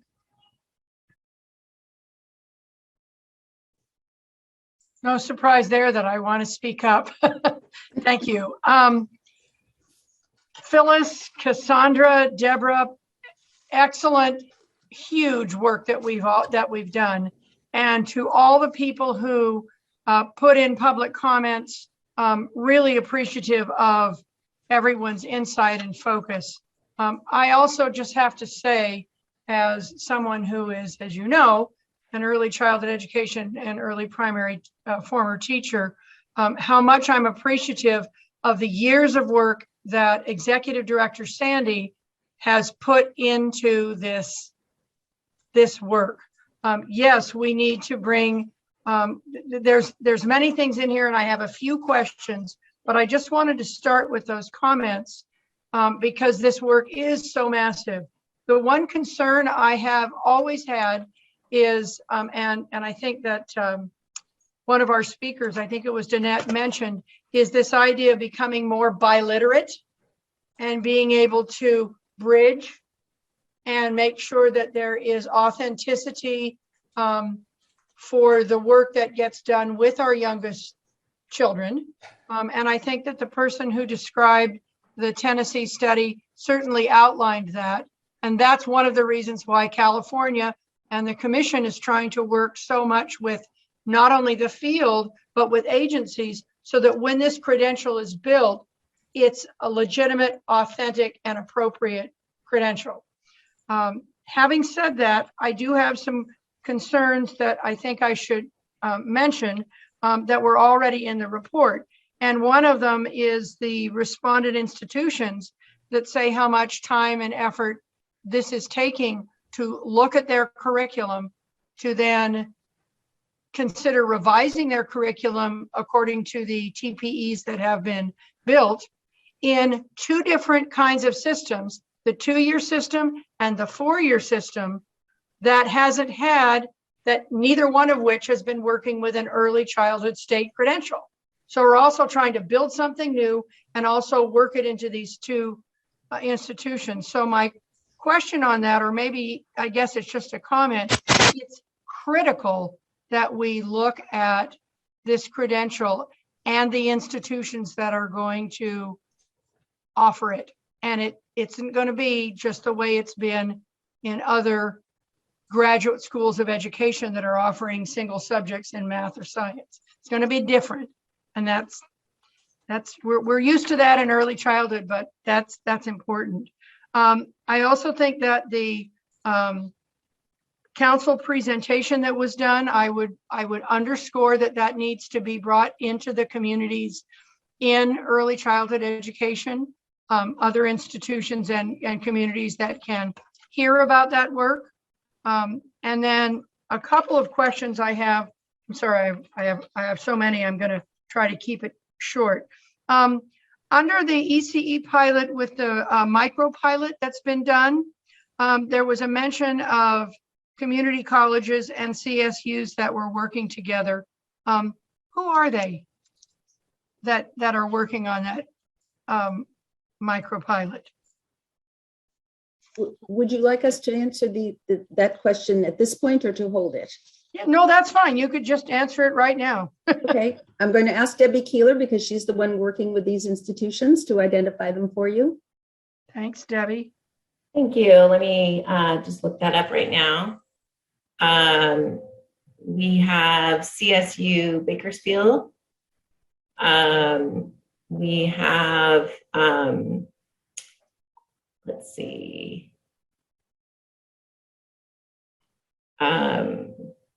Let me go ahead. Would it be okay if I posted those in chat? I'll go ahead. But one of the reasons that I asked that question is as I hear from public comment, again, we're needing to be sure that we have all the higher education institutions involved. And it's often CSUs and the feeder community colleges. And they're just as legitimate here as the CSUs. In fact, they've been doing most of the teacher preparation for a long time. Commissioner Brown, if I might respond in part to your latest comment. I took a look to see the level of involvement of community colleges in this pilot work. And if it please the commission, let me tell you that there are 23 community colleges out of 32 institutions in the pilots, in the TPA pilot. And in the pilots 1 and 2, which is the TPEs and looking at the program guidelines, 42 of the 59 institutions in the pilot are community colleges. So there is a significant representation. Yeah. And then the one, and I would also commend this whole group to creating the survey, which needs to be, as one of our public person commented on, we need to be sure that the survey as well as the focus groups includes teachers in the early childhood workforce and could also include TK and K teachers who we're looking to recraft and build this credential that it bridges both. So that's the other thing. I really appreciate that comment, Commissioner Brown, because as I said in my presentation, we are looking to get the word out as widely as we can, and we're turning to our partners in this work in the field to help us, especially to get the word out to ECE teachers, because we don't have as direct a pipeline to those who are actually working in all of these various diverse settings as teachers. Yeah. So we appreciate that assistance. So for instance, as we heard public comment, and that's what I love about ECE, we're very inclusive in our thinking. I heard Tri-C-ECE, I heard Peach. I'd also want to think about the TPP work group that's working with ACTEP. So I would be happy to assist in that. And I'm sure that I can speak for, though he isn't here right now, Commissioner Michael De La Torre, who also has extensive early childhood connections and experiences. I think Executive Director Sandy wants to get in, maybe. Yeah, thank you. Thank you so much, Commissioners. I just wanted to jump in and say I was looking again at the appendix in the item appendix. I think it's B, that lists all of the institutions that are participating in the pilot work under the preschool development grant renewal. And I just, I think as the resident historian, thought it would be good to just put this in context. The preschool development grant became available, I think it was in early 2020. And I remember as we were conceptualizing, what could we do to continue kind of strengthening preparation in the workforce, and supporting the institutions that are preparing the workforce while we wait to see what's going to happen with a master plan and all of the other things that were hoped for, but not yet even realized in the least. So when the PDGR grant landed in January, I think it was, of 2020, just give me a thumbs up if I've got that year right, Phyllis, because I'm in COVID time, and the years are kind of blending into one another. But that preceded the release of the master plan for early learning and care, which came out in October. And that was a very exciting moment in our community because it began to pull together many of the things that this whole community has been working toward and dreaming of. Having a master plan and a really brilliant statement and blueprint about how we might be able to significantly change the game if we attend to early learning and care in these ways. And the work that we were doing fit right into it. What we planned to do with the PDGR grant was to work with colleges and universities on what it means to address performance expectations adopted by the Commission, which had come in 2019. All of this is very new. We're working with programs in the community colleges that have been working collectively on designing and developing their program and their curriculum for the child development permit, but not under the same context that teacher education and every other credential program lives within, where they have to meet standards set by the Commission and they're part of a 7-year cycle of accreditation and review. None of that has been present in the preparation programs that we have been working with and are working with now in the PDGR grant pilots. So I am so impressed with excuse me, the willingness of that community to step into the unknown with us, to take up the performance expectations that you had adopted, to take it up before we even had a vision or a master plan for this work, and to say, okay, we're game. Let's work on this together. Let's see what it would be like to live under the same tent as the other credentialing programs in the state of California. And I think we all knew and we're candid and honest with each other that it's going to be hard work. It was going to be hard work to think about this and to pilot the different ways and means in which we engage the rest of the credentialing community in standards and accreditation. So good on you, early scouts, for the community colleges and for the 4-year child development and early childhood programs that said, we want to try this, and we are now trying it. One of the key things we have to learn from this is what it takes to do this in that context. And that's what the pilot is for. So we appreciate what you're learning, where the pinch points are, where where is this model working, and where might it need to be adapted based on fundamental differences in who we're preparing and how we're preparing them. That's all part of the learning right now. But then after, of course, the release of the master plan, which set this golden vision for us, in January of 2021, we had the governor's proposed budget to go to universal pre-kindergarten, transitional kindergarten, which has now put us into this wonderful moment where we're not just flying one plane while we build it. we've got a fleet of planes that we're flying right now and building at the same time, and trying to keep this coordinated and aligned so there's no crashing. and trying to learn as quickly as we can from all the sources we need to, so that what we build in a credential, what we build in an accountability structure for the preparation of the workforce in early childhood, what we build in performance assessments, that it all comes together and works to hit the main goal, which is better preparation and opportunity for people to become early childhood educators in our systems as those systems are changing and developing, and to provide support and develop that community as a major community of practice, without which, and without the success of which, we can't hit the goals. So just a little history and a little little passion, because this has been like a life's work here, working in early childhood education around this great opportunity. And I want to just reiterate, I appreciate that there are some pain points and pinch points as we do this.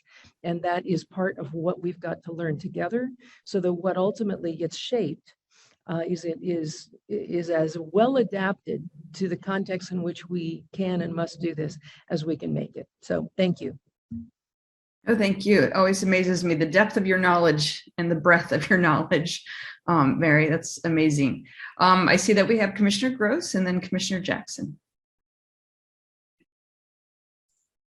I had a question as a newer commissioner. I'm trying to play catch up a little bit, but in terms of, are there current deadlines that like we are going to have to start to meet with TPEs and programs and assessments?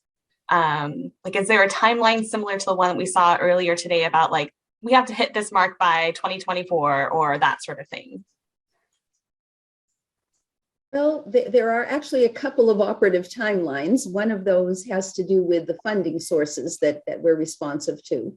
And so we have regular reports that we provide on a schedule, a quarterly schedule, to the Department of Health Services, Health and Human Services, regarding our work on the PDGR grant. This is a federal grant, and so the grantee, being the Health and Human Services Agency, have to report to the federal government. We're a part of that, and so we do have regular reports on that basis. We're trying to move the work of the ECE credentialing group forward as fast as we can to help meet the anticipated need for maybe as many as 10,000 or more teachers in the near future to do this early childhood work. And so these are deadlines that we've set for ourselves so that we can move this work forward. We are hoping to have this credential available in 2023. So if you backwards map from there, you can see the amount of work that needs to get done, which is why our ECE credentialing work group meets every 3 weeks to move this work forward. And we're trying to get you recommendations in April of 2022, which is a super fast timeline, considering that we just had our first meeting in December 16th. So in that sense, we have timelines of a sort. We don't, that I recall, have a legislative deadline timeline in the ways that some of the other programs do. And I see Mary's confirming that. Just wanted to make sure that in all of this work, I didn't lose a deadline somewhere along the line. Thank you. That's really helpful. Because right, having that vision, we're asking a system to do this really incredibly exciting thing for our young children, but also recognizing, right, that like systems change is very hard. And it's really hard, as our commenter shared, when you feel under-resourced. And I can only imagine the passion and heartbreak in those, like, we need help. And so I would encourage the ECE community to continue to speak up and share, right? If we only have one permanent faculty and we're relying on part-time faculty, those are things that we have to start addressing as well, not necessarily within the scope of our work within the CTC, but in the community. That systems change, requires more people sometimes. So thank you for the insight. Phyllis and Executive Director Sandy, as always, the history, and then to our ECE community for finding ways to partner.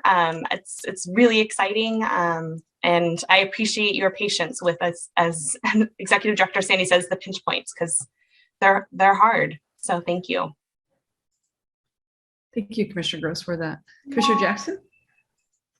Yes, I just wanted to thank Phyllis for giving a shout out to CDE. We met with some of our colleagues prior to this meeting on this item, and they were very enthusiastic about the strong collaboration between the two agencies. So I just wanted to let you know that it's mutual, that work is going on between the two agencies. And I want to let you know that. Thank you. I appreciate that. Ms. Keeler, did you want to comment?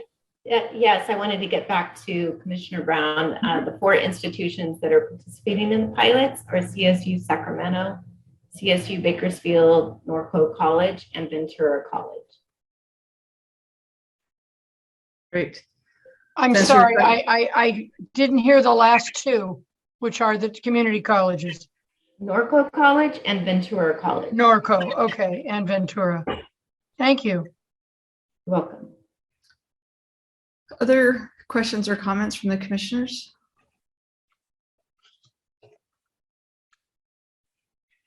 I just want to acknowledge that even though it's and Commissioner Gross, thank you for saying that. It is really hard to shift systems, but you know what? We do that all the time. and just this last 2 days, we've been looking at how we can help systems shift to where they need to go.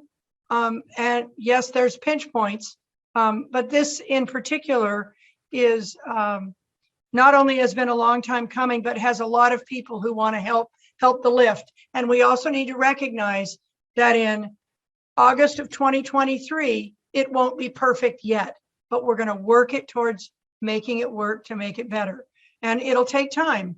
And as long as we are both equity advancing and justice centered, I think we can make, and persistent, that's the way and persistent, I think we can do it.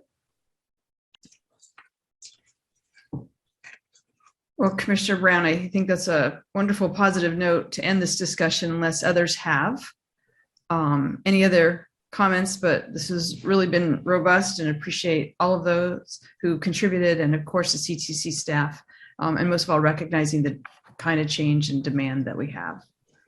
Okay, so this is an information item only, so we don't need to vote. So I'm going to go ahead and close this out and then move to our next big decision, which is going forward or having a lunch break, recognizing that we began at 8 o'clock this morning, but also I see that our speaker for our next item is on the call already. So I'm gonna have to look at CTC staff about any kind of boundaries we have here.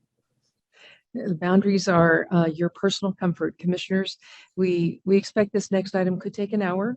And if you'd like to take a break and grab some lunch and come back and have a working lunch, while we continue, we have 3 more items before the commission today, and then a closed session to follow that. So we can take a 15-minute break to grab some lunch, a 30-minute break to grab some lunch and air, or an hour to hear the next presentation and then take that break. Your call. Yeah, commissioners, what do you 15 or 30? Notice I didn't give that last option. 15 or 30. Raise your hand if you're good with 15. If not, that's cool because it's a nice sunny day and people might need a vitamin D break. All right, so it looks like 30 minutes. Yeah. Okay. All right. So, Melissa, thank you for bearing with us, and let's just shave it by 2 minutes and just say that we'll come back right at 12:30. Okay. See you all then. Thank you, everyone. Great morning.